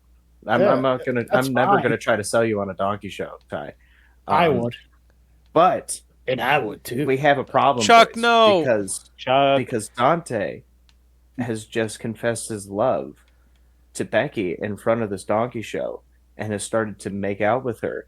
But Emma has just come in with a celebratory cake and is not only witnessing a Donkey Show in the background, but the love of her life cheating on him. Dude, in- 'cause he is in the sloppy. set- setting. And Becky are macking. He is in a crazy very style when Emma envious walks In in. the position. setting of a Donkey Show. What a wild fucking... Imagine... Oh, dude, put yourself in her shoes. Fucking Jay's like, look at this sick freak getting done on a donkey show as he's still watching. Oh man, I feel like No, that's the problem with the Kevin Smith franchises though. It's like thematically you get all these very heartfelt moments, but Kevin Smith cannot escape this borderline transgressive type of style. And this is the It's one not that really hits. transgressive. There's donkeys not having sex. What are you talking But that's about? not transgressive. It would be transgressive if he showed it. It'd be transgressive if the end of the movie. You don't have to show it. Became about the guy doing it with the donkey. The movie's not It'd be- about creating such a culture shock. I don't have to that see it to he know would it's dare happening. Put it. It's fine, but it's a comedy. you movie. had it It's not earlier. It's not It's- some kind of transgressive like thing. It's not Yeah. a commentary on anything. That's It's all not. I'm saying. I feel like it's not as serious as you're making it out to be. It's It's really a gag not. about a guy having It- sex with a donkey that he got. It from has as Mexico. much thought put into it as the plot of a Jackass movie. Yeah, That's the amount of humor. It is a South Park episode. If you just Yeah. look at Clerks 2 as a ridiculous, over the top Kevin Smith version of his characters in a South Park episode, that's all you're going to see it. And yes, South Park itself will have commentary, and then other times we just get ridiculous shit of a towel smoking a bong. But that's that in itself it's is just for the ridiculousness, the uncomfortability of audiences. To make it transgressive would mean to try to make some sort of, as we're saying, like some sort of statement. If you I don't want to think put it it has to over be a the blanket, statement. if you want to, it does. if you want to put it over the just the basic definition of a violation of some sort of moral boundary, if that's what you're saying of it, because morally a man should not fuck a donkey, then yeah.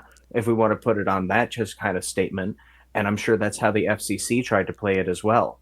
And I'm sure that there was a little bit of editing involved again, just to shave off a couple of like 7 seconds from it. And the FCC allowed it, and it got its R rating instead of a weird X rating. And then it became his most popular movie, Yeah. despite of it. And no one's ever going to take anything out of that moment of outside of just, oh no, the ridiculousness of Randall, because again, he wants to do something just outrageous for his friend, thinking that it's going to stay as some sort of memorable moment of their friendship, where in reality it's fucking stupid. Yeah, that's the end. It's not transgressive. It's stupid. It's shocking. But that's Maybe what it's it a little is. disgusting, but it's not transgressive because It's shock it's not value. 120 days of Club. Yeah, it's shock value, but it's not transgressive. Like there's no meaning behind it. It's just a gag. That's it. It's just a gag. It's shocking. It's bad. And again, you had it right the first time. It's shocking. Absolutely. You don't like it. Excellent. That's If fine. you- I like, just it's feel not like like because the act like is not taken like it's not as like a serious like stakes changing thing in the movie. Like it is done purely like out of parody. I don't think it's transgressive.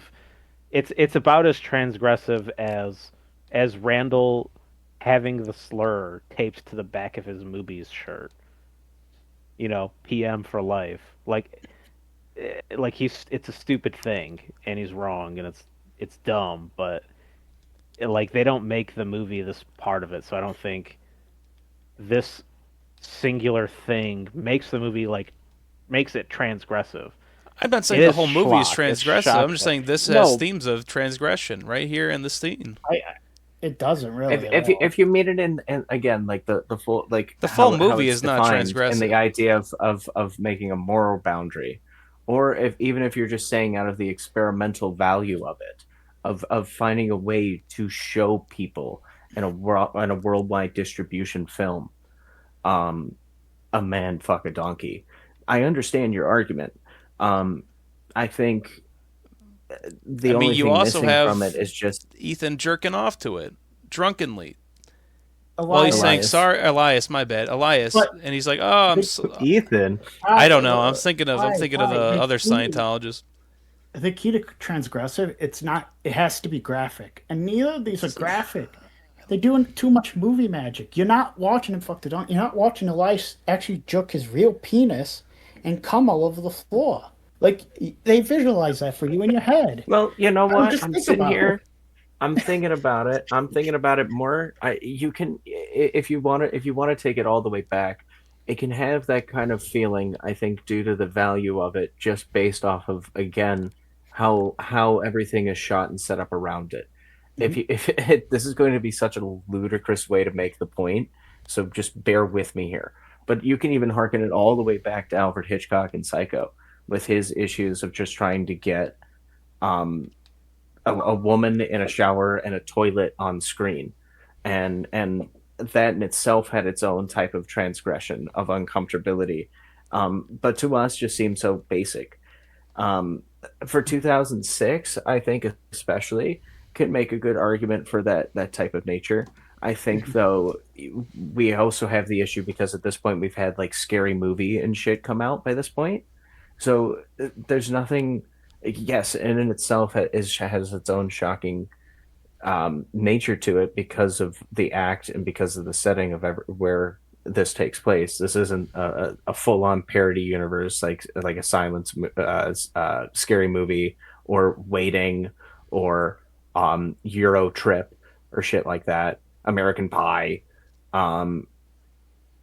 and at the same time I can understand the argument just based off the idea that I can totally see Kevin Smith putting it in the movie as a fuck you to try to push a boundary in his own political way, of just trying to be the director that sticks it to Hollywood. He while also always wants something jerking shocking Hollywood in off. these movies. He always does.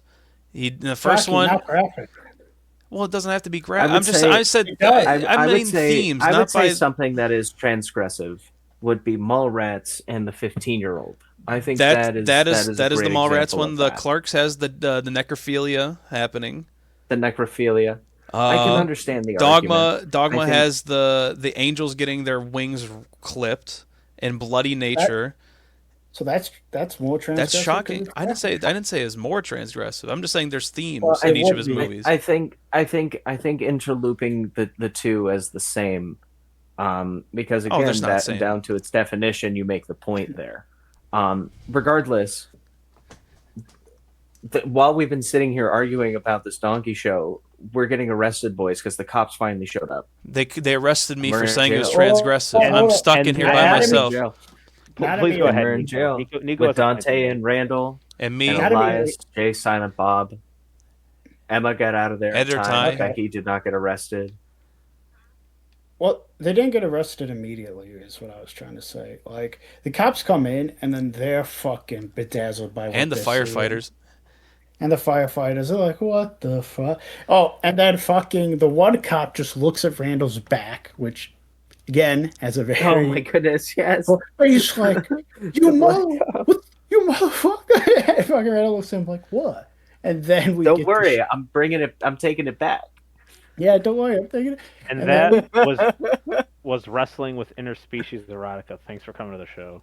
Thank you. Have a good you. night. I gotta say, and I'll let you go on, Jay, but that shot of Dante with the quote on the back of the wall when he's in jail is a great shot. Yes.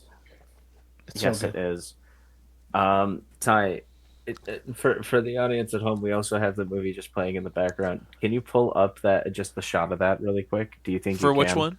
Because it's when Dante is sitting in the prison cell, and behind him, he has that biblical quote. I got you. I'm It's on like my I about way. an just hour can't remember 20 the or quote. so. It's good. It's Was a great was it scene. right when he sat down?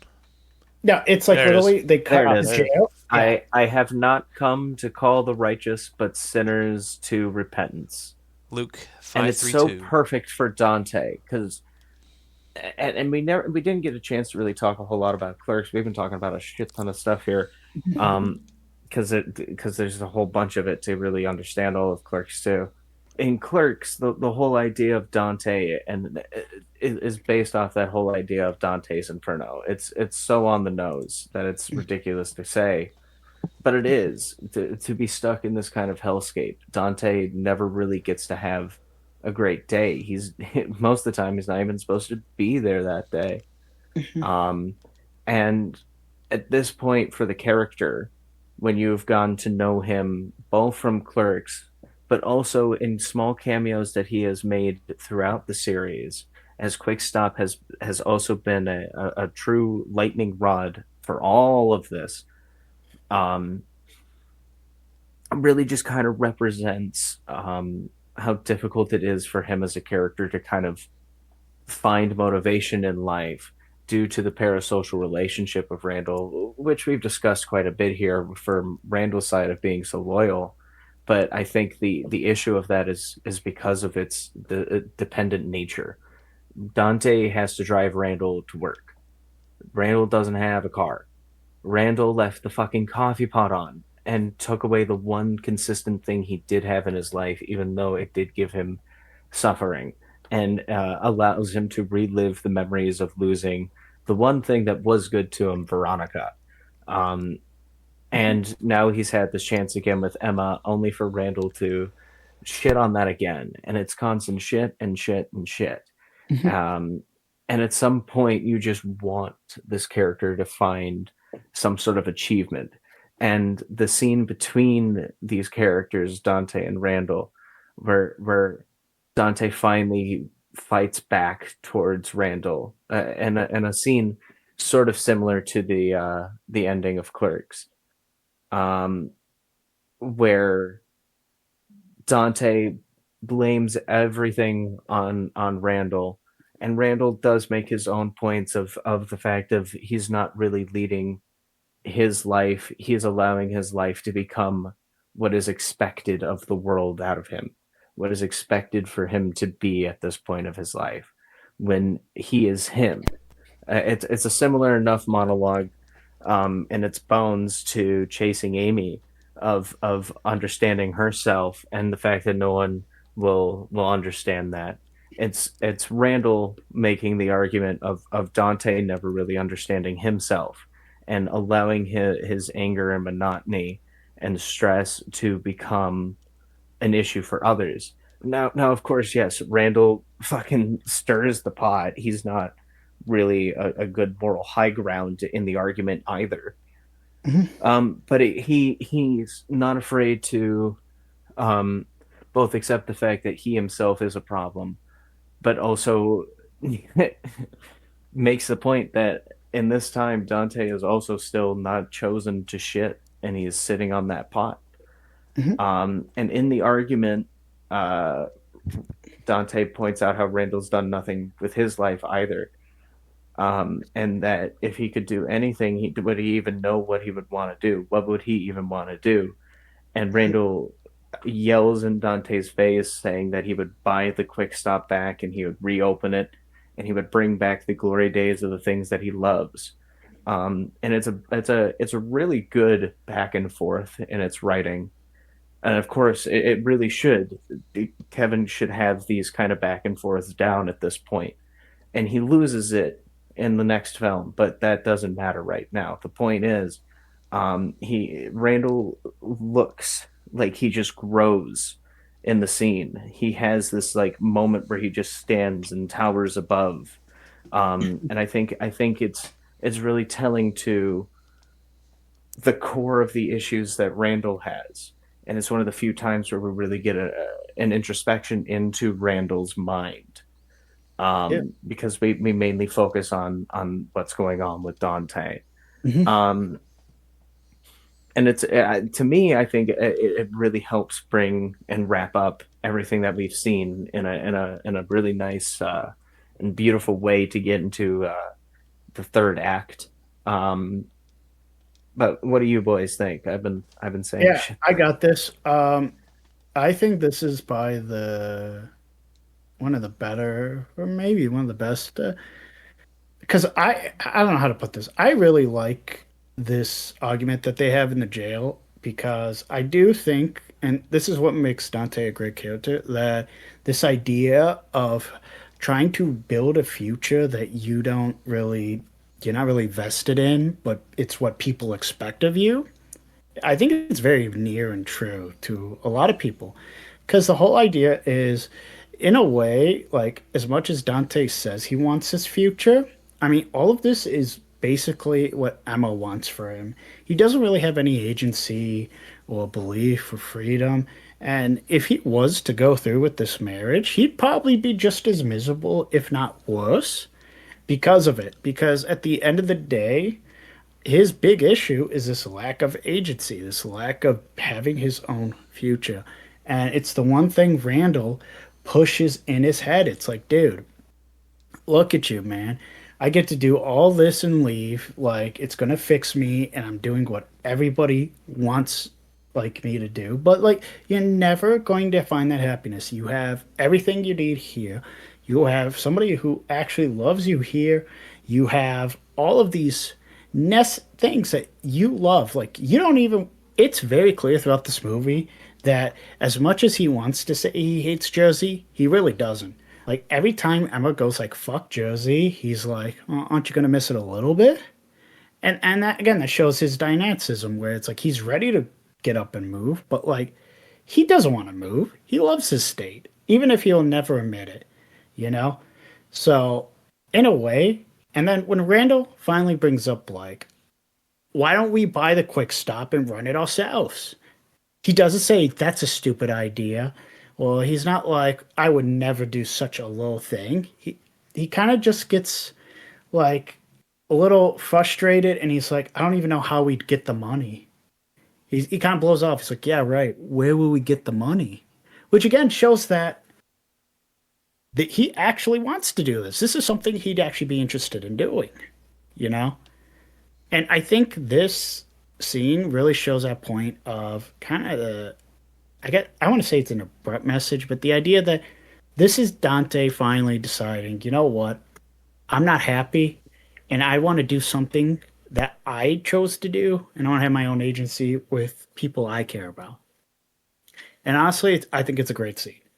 I think it really hits home why Dante is so beloved, why people relate to Dante so well. Because at the end, I mean, I don't know about you guys, but I've gone through this, and hell, I'm still going through it.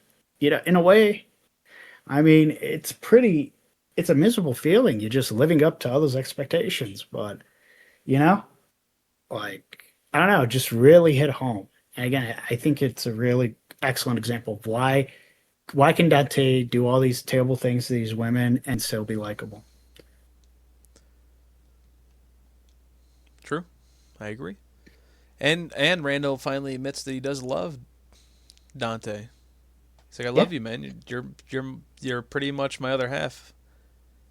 Not in a gay way, as he says. yeah, He's of got to course. say, yeah, This is a not Kevin a Smith film. Oh yeah, there's a heterosexual way. lot of gay jokes. We haven't really talked about that, but What there's a lot of Product gay of their jokes. time. What are you gonna do? that's all of these Kevin Smith movies from what No, 90? that No, yeah, that's every like, single you one. can't even say that's of the time. He did that in 2022 still. Yep. Well, that's of Oh, well, that's of the product of the characters. Kevin Smith. the product Kevin, of Kevin Smith. yeah, well, I think he only really does them in these movies, and that's because that's just the characters he wrote. You can't really change him too much. I think in like at least Clerks 3, they kind of cut it down a bit by a fair amount, a little bit in reboot, but like, yeah, definitely a lot of gay jokes.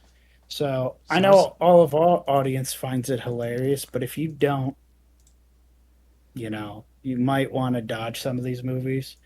I'd say, especially, especially Mallrats. I think they get really bad with it. Yeah, you Chasing don't get Amy anything. Chasing is, Amy has a ton of it in there. and it's borderline hateful because of the characters that say it. Yes. So So, avoid those two. The I rest- recommend it. how does the Yeah. movie end, though? We haven't gotten to the ending. Did they? Yes. Oh, after the debacle, after they get out, and Randall expresses his dream scenario in life of buying the Quickie Mart and then reopening it in their own vision.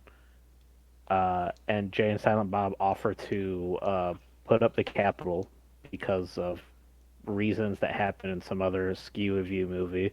The Blunt Man and Chronic residuals. Right. They have the money to make this happen.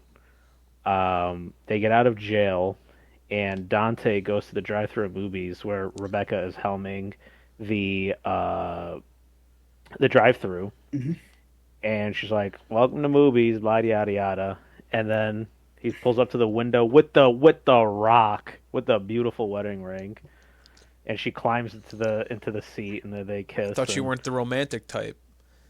Oh, this one she'll take. It's very nice. She said she was waiting. She's like, I love this ugly fucking chud. Fuck my stupid chud husband. Randall and Dante shake hands with the banker at the bank, and they officially have the keys to the quick stop. They are cleaning it up. They're doing the construction work on the roof. It's a fun little montage of them cleaning it out, painting. Randall paints on the back of Dante. He's like, "Oh, you little rascal."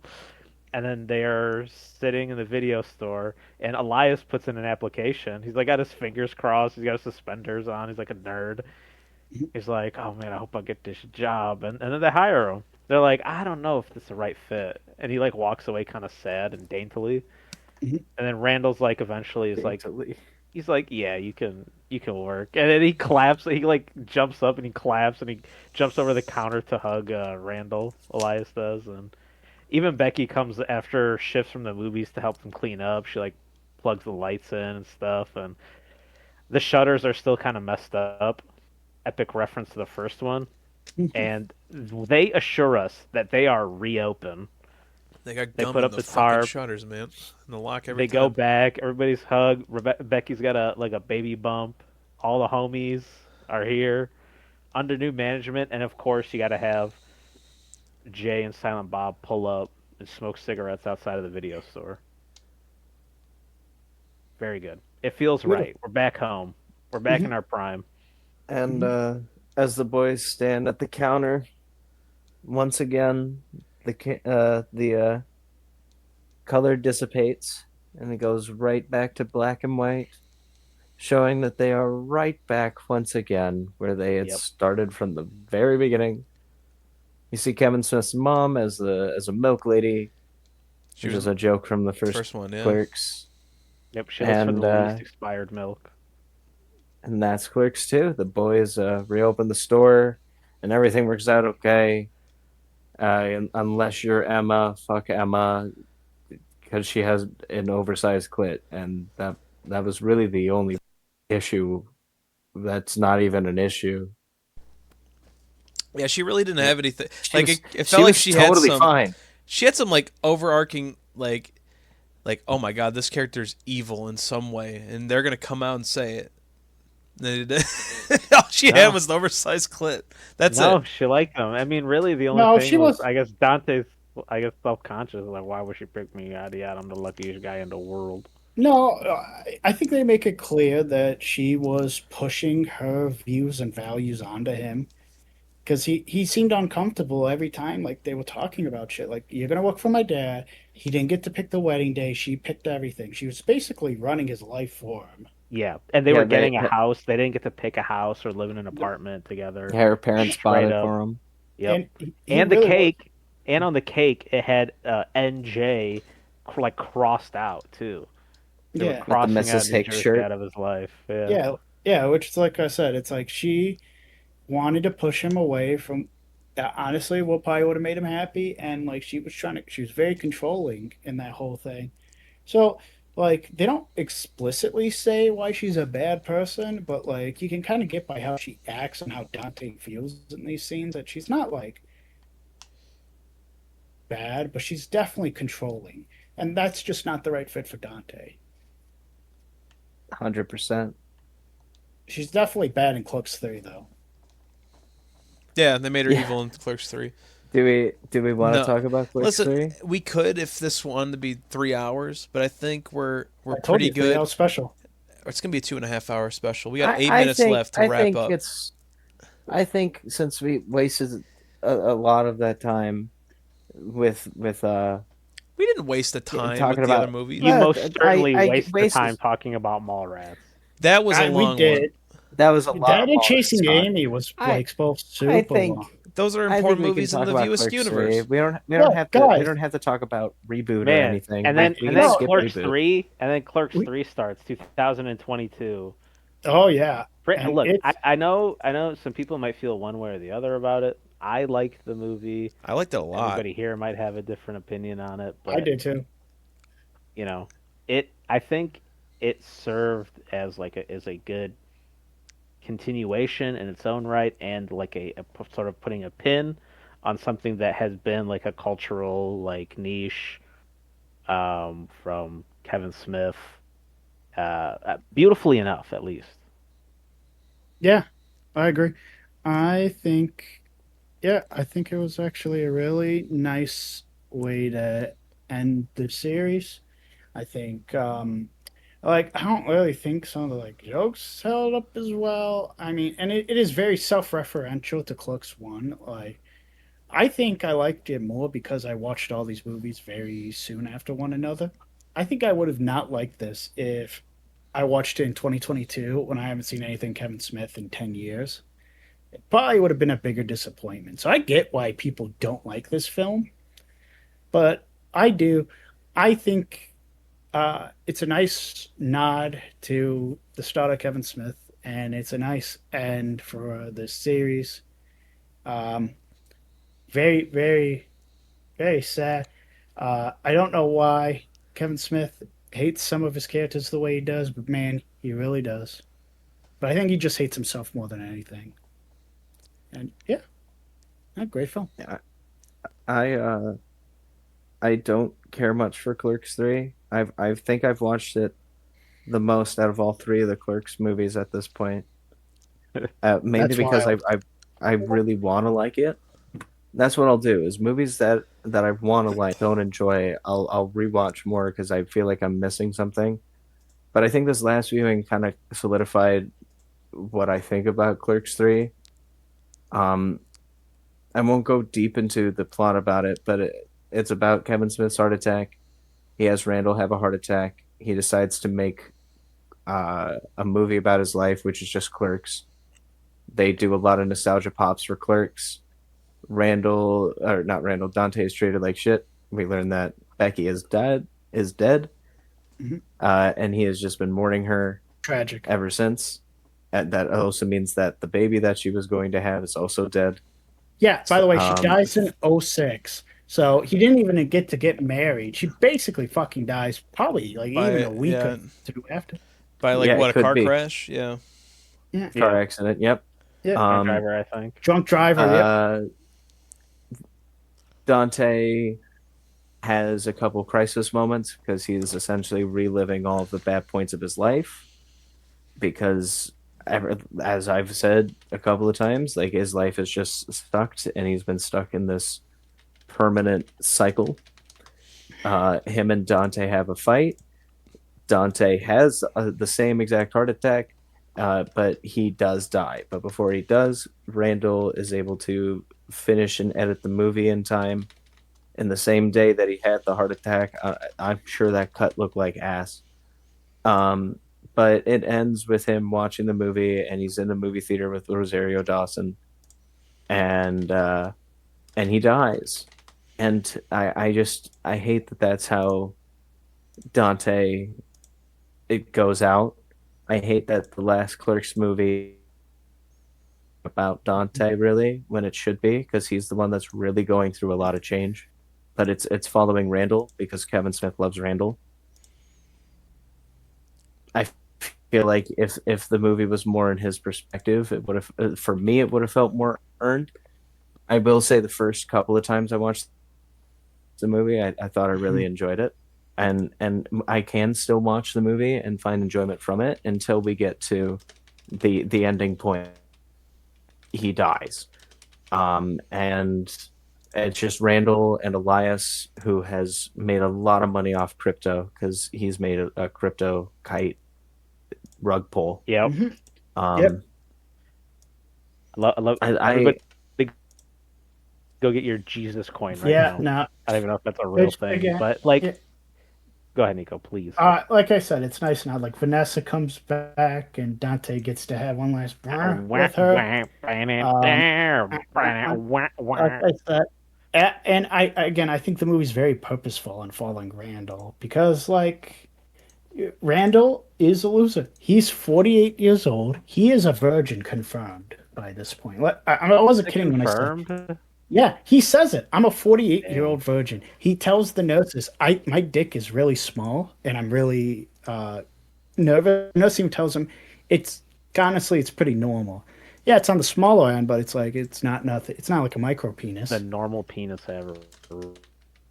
Like these movies like operate through Randall, right? Because the entire end of Clerks 1 is the device of like Randall not being able to shut up, telling Veronica, even though Dante like had the change of heart, he's like, "Why am I X? She is a piece of shit and doesn't respect me. I do like Veronica," but he gets back to the quick stop too late, where Veronica his ass, which I mean, still valid. Yeah, obviously. very deserved. And then Clerks 2, Randall like finally is able to express his dream of like wanting to fully operate the quick stop on his own, and Jay and Silent Bob definitely facilitated that as well. And Dante, and I don't know if he'd agree even then if Randall hadn't said that Becky was pregnant while Jay and Silent Bob were out back pissing. And you because Jay then comes up when Emma walks in with the cake and is like, "Hey, congrats on the baby," and Emma's like, "That's not me. No, I'm not the one with the baby." And then, all right, great. So like even though like these movies ostensibly yes do like live through, they sort of conclude through Randall, and like I don't know if there's some kind of like term for that. Like I know they're both the protagonists. And I would say Clerks 3 is probably the weakest of the three. Oh, But- absolutely. But like I still like, like, yeah, Kevin Smith has a spot for Randall, but I do like their dichotomy in these movies. I do like the Yeah. way that they I- operate with each other. In a way, I think it's Kevin Smith who, again, as you said earlier, like Dante's kind of his insert, like in a way, realizing that these movies are about Dante. I mean, that's literally the end of the movie. Is fucking one of the last things that Randall says to Dante is like, "This is your movie. You are my Luke," you know, and like I said, I think it's kind of really touching realization that like as much as he shit on him, I mean, it's nothing without him. And I think Brian O'Halloran is great in all of these movies. Everything is done. Oh yeah. Honestly, I kind of wish I've seen him in more non-Kevin Smith stuff or seen him like get some bigger roles and shit because he honestly is terrific. Jeff Anderson too, honestly, but like. It also does make these movies a little more special because you're not going to see them anywhere else. I'll tell you, like maybe a few things here and there, but mostly these Kevin Smith films. So, But yeah, I get why people hate this. I think it's valid. It is weak, the weakest of the Clerks movies. It's just I guess I liked it because I like some good old friendship core, and it made me sad. And as cheesy as it was, Randall at the funeral going, "You weren't even supposed to be here today," was super sad and beautiful, and I loved it. And I'm just going to throw it out there, off topic. Jay and Silent Bob reboot, fine dadcore, fun watch. Is Yoga Hosers like No. this at all? And will there be a No. Yoga Hosers 2 and 3? Not unless we No. do Tusk, Yoga Hosers, and I don't know what the third Canadian film was. so editor Ty, throw this up Red after we're State. done. Jaws coming to you soon. We got to wrap it up. Well, let's get this No, we don't. tier. Yes, we do. We got this tier list we have to finish. So what would Clerks Oh is my obviously goodness. a masterpiece, right? Yeah. Clerks of Masterpiece. Yes. Masterpiece.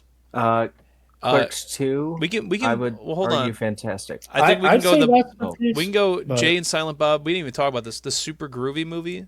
That was the worst. Yeah, we're not going to talk about that. That Terrible movie's movie. terrible. Just no one watch that. What, you guys watched let it that? be. Let Terrible it die. movie. Yeah, just let it die. So You I'm don't gonna wanna put watch I'm gonna it. put I didn't wanna Mallrats watch it. ahead of that movie, but in the terrible tier list. Terrible at the bottom. Mallrats and Jay and Silent Okay. Bob are Really? right there. Jay and Silent Bob Groovy cartoon movie was worse than Mallrats? It is terrible. It is a terrible movie. Do not watch it. Do not watch the Groovy movie. Just don't watch it. Don't watch it. Just do not kinda waste your have to time. What could it possibly be about? Nothing. It is the Blunt Man and Chronic comic book. It is. Uh-huh.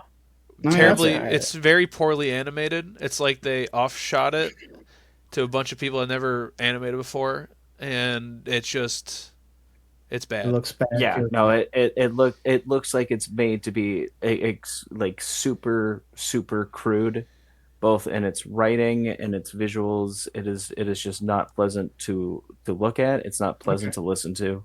And I thought you guys supported independent art. Unbelievable. Bullshit. Well, we hold on. do when it's Chasing- not a group. What the fuck is Chasing Amy doing in good? It's right in No, the you middle. leave that there. It's You right leave in the that middle. there. It's not You terrible. leave that there. No, No, you leave that there. No, it's a I strong will. match. I I will haven't not. seen I can't really And put it in the premise. Well, the I premise can. sounds meh to me, but I haven't seen it. So this It should be I the top think- of the match. I think good is a perfect spot because you think meh and I think fantastic. I think Dogma goes in and meh. Tyler's yeah. in between. Dogma makes sense for meh. Because for Chasing me Amy, it Chasing could Amy's be not more. Dogma. No. It's better than Dogma, but I still feel mad. why is it better than Dogma? Because I think it's better than Dogma personally because I get the message a lot more clear out of what Chasing Amy wants to be. Whereas with Dogma, it is just continuously Kevin Smith's words and beliefs of religion in this context of the film at you, along with all these other parts of fictitious elements and everything. It's a prototype Jay and Silent Bob Strike Back, if you ask me. And do you feel the same way, Nico? I will say I think Chasing Amy is better than Dogma because Chasing Amy's at least Yeah. like a movie. There are some good stuff in there. I just don't think it's like good. I think it's at best I'd say it's okay, but there's no okay tier. So in my opinion, it goes in Matt, This would be which mine. clearly. This would be my final one. No way, Oh, dude. fuck you! Clerks- That would be No, my no, Clerks personal. 2 does not belong in Med. I dude. did not like Dude, Clerks you're 2. does That not. Clerks I- 2 yeah, fantastic. We already Yeah, gave this you isn't kind this of high- isn't just. I this know, isn't just I a know. I'm tie saying to this is Hey, the personal tier list of how You're I right. rate. You're right. Now, for the audience, just so they know, he tried hiding his opinions on Clerks 2, but I already fucking knew the second he said he was hiding it. That's okay. I knew. I knew. No, I know. It's not for you. This isn't for you. This is for our audience. If I could beautiful, make the argument, sexy, because right now calling you have listeners. Clerks 2 and Meh, I Yes. would argue this is. I don't agree with this, but I'm willing to make the argument to put Clerks 2 in good. But you could have it Above. after. Oh, if you're willing to do Yeah. that, I thought you wouldn't be willing to do that. No, I agree with that. Well, because if I'm putting it at meh and everybody's putting Honestly, it fantastic, could it leans could more I into argue the Chasing Amy Honestly, above Reboot? I'd put Clerks 2 in Masterpiece. I- I think I it's liked- just as good as I Clerks liked 1. Reboot better than Chasing Amy, though. I cried at But Reboot. Reboot is just Strike Back. That Yeah, We but didn't even get I to really talk like. about No, Reboot. I really No, like. I disagree. I would Hold on. honestly, I Let's- would hold put on. Clerks 2 has to go above 3 in my opinion, no matter Yeah. what. I think have, Clerks I 3 have needs to- to go in Meh. No, hold on. I gotta defend this because Ty's kind of with me. I think Reboot is good, and I talked about it a little bit. It's like I think it's kind of not great. I think it's a little misleading to say that it's just Strikes Back. It is the first half, but it turns into its own movie. Jay becomes a father and fair. like Yeah. genuinely has a No, that's character fair. arc of learning and like actually being like, I'm a fuck up. I'm just a complete fuck up. I don't want you to be like me, and I will be Okay, there for that's you fair. like my dad wasn't. And it's the Um, best scene Holden from Chasing Amy's ever fucking had because he's actually a good guy. You're right. You're absolutely right. Could I make the argument that Clerks should either go in Meh, Clerks? Or- Just Clerks? Clerks kidding? 3, Clerks 3. No. So, I couldn't do so that. my Or- my or my behind. arithmetic is Clerks 2 has to go in Fantastic. If you have to, it can go behind Jay and Bob. Clerks 2 and Clerks 3 it should be somewhere in the good tier. It can be at the Yeah, I end agree of with Chasing that. Amy, if that's the case, because still I believe the best of the Clerks movies, which really is the crux of what we're doing here, and you don't have to sponsor this, is Clerks 1, then Clerks 2, then Clerks 3, in order of chronology and quality. I agree with that. So Clerks I think- 2, I think end that of was- that was- fantastic. Clerks 3, end of good. I'm okay with that. But Yeah. I do think that Reboot is better than Clerks 3. I do. I think. I like Clerks yeah, 3 I a think lot. Reboot's better than Clerks 3. I would have put I like Fantastic. Clerks 3 a lot. I I like actually like Reboot and Clerks 3 a lot. I do. I think they're both great. No, I'm with you. I'm with you on Reboot. I actually really liked it. And I thought it was one of the best performances from Jason Mewes. I and agree. I thought it was funny. And I liked his daughter. And I liked that Chris Jericho was a part of the KKK, just like in real life. True that, brother. So, January 6th. Do we feel comfortable with this being the Kevin Smith View Askewniverse tier list? Could you agree with Reboot going ahead of Clerks 3? How do we think of that? No, I can't do it. I like No. Clerks 3. I like Clerks 3 a lot more than Reboot. Okay. I didn't like Clerks 2, and I felt like you guys put it at Fantastic because I have 3 Fantastics and 1 Meh, which doesn't Yeah. really, the Meh doesn't come out. Well, no, hold up. No, to me, Clerks 2 is a masterpiece. I'd put it even higher. Well, then that just evens out a Fantastic. Yeah, exactly. Yeah, no, that's what I'm saying. I think everybody I just puts wanna Jay and clarify. Silent Bob Strike Back at Fantastic, so that just kind of stays at number 2. Yeah. Mm-hmm. Clerks 3, I loved it. I Everybody loved I it also except for loved it. Jay, so then it kind of just... But I didn't put it as masterpiece. Nobody put it as masterpiece. But Jay put it as Meh. No, heavens. So then now it's good. Reboot, I put at Fantastic. Fantastic. Yeah, so Jay we're puts talking it, like yeah. averages now. based Yeah, we're on where average, we yes. all personally. Because Jay I puts thi- at I think- Fantastic. Joe doesn't have an opinion on these two because he hasn't seen them. So it's like... And I think that's the way it goes. I think that's the I perfect. think that's our combined list, which I Yeah, think's yeah. very fair.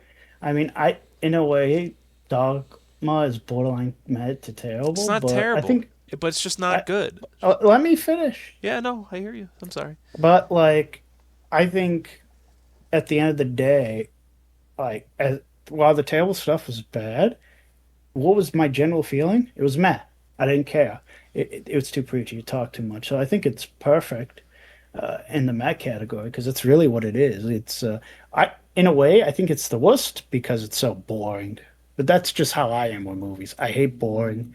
If give me something terrible any day, I could watch Mallrats over Dogma, but I'd never say Mallrats is a better movie. And if you ever actually watch the Groovy Super movie, I think you would say that's boring and bad. Yeah, Bad which combo. probably yeah, that's a terrible combo. Isn't there more that goes in this View Askew There's universe? 9 movies.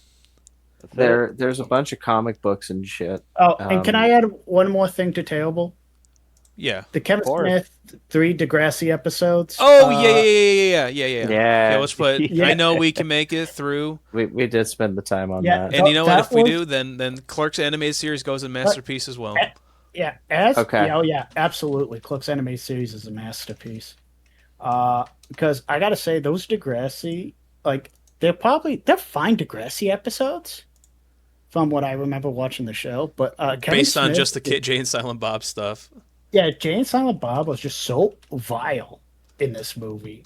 Kevin Smith basically is goading a woman into cheating on her fiance, and Jason Mewes is trying to fuck children. That's Fuck not even. knows That's not even like a joke.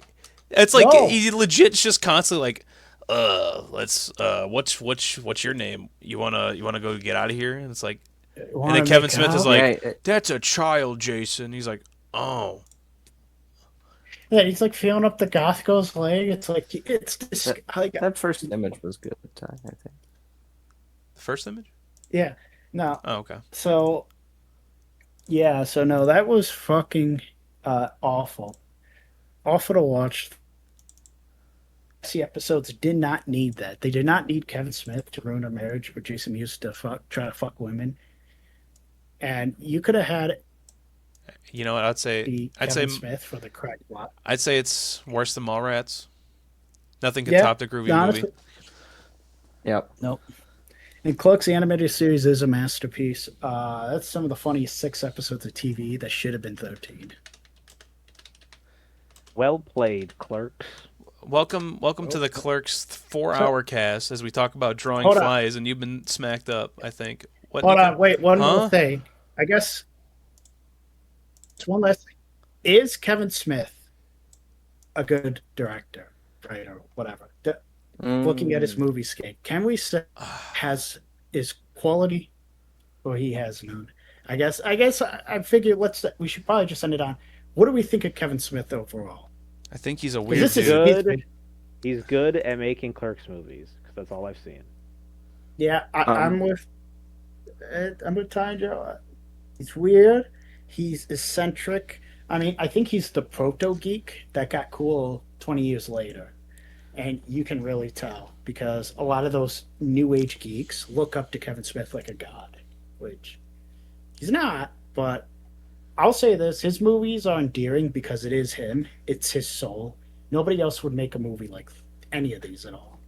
So I can't say I think he's bad or I hate him after watching these. I like most of his movies, obviously. So, and this, so again, I think he's a unique director, and I'm glad he exists. Jay, I had a fun time, and I'm not Jay. Go on, Jay. I've been an avid Kevin Smith fan now for going on 6 years at this. I've had the privilege of being able to go out to Leonardo and actually go to the Quick Stop and get a chance to go to Jay and Silent Bob's Secret Stash. I got to go to Smodcastle Cinema. I got to meet Kevin during this whole experience that I got to have. I bought a preposterous amount of merchandise of his movies.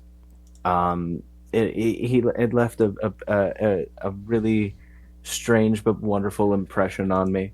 I can look at his films at a critical angle, but outside of the critical angle, when I just like sit back and just put on a Kevin Smith movie just for the hell of it, whether to get a laugh or to try to reanalyze, I always get something out of his movies, and I think as long as he's able to do that, even if you dislike the movie, you're getting a reaction out of it, whether or not you enjoy Ben Affleck and Matt Damon going from Wisconsin to New Jersey and their weird hilarity antics, or you're not a fan of seeing any explicit imagery of a donkey show in cinema, you're at least getting something out of it.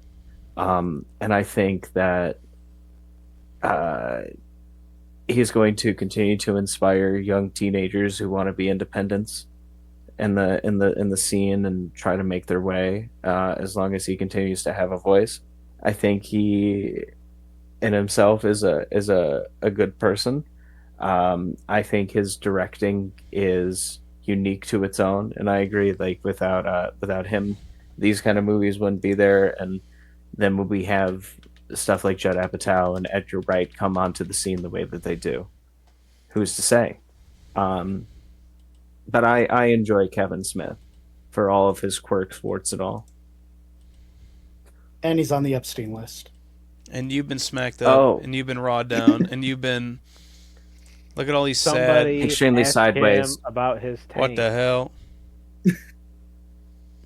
My God, dude! I need to. Yeah, the thumbnail has to be a collage of Oh, crying, please. And you've humming, had your taint tampon... licking, Kevin Smith. I mean, yeah. Please send this image into the general site. So that was stopped. We're good. Now we are.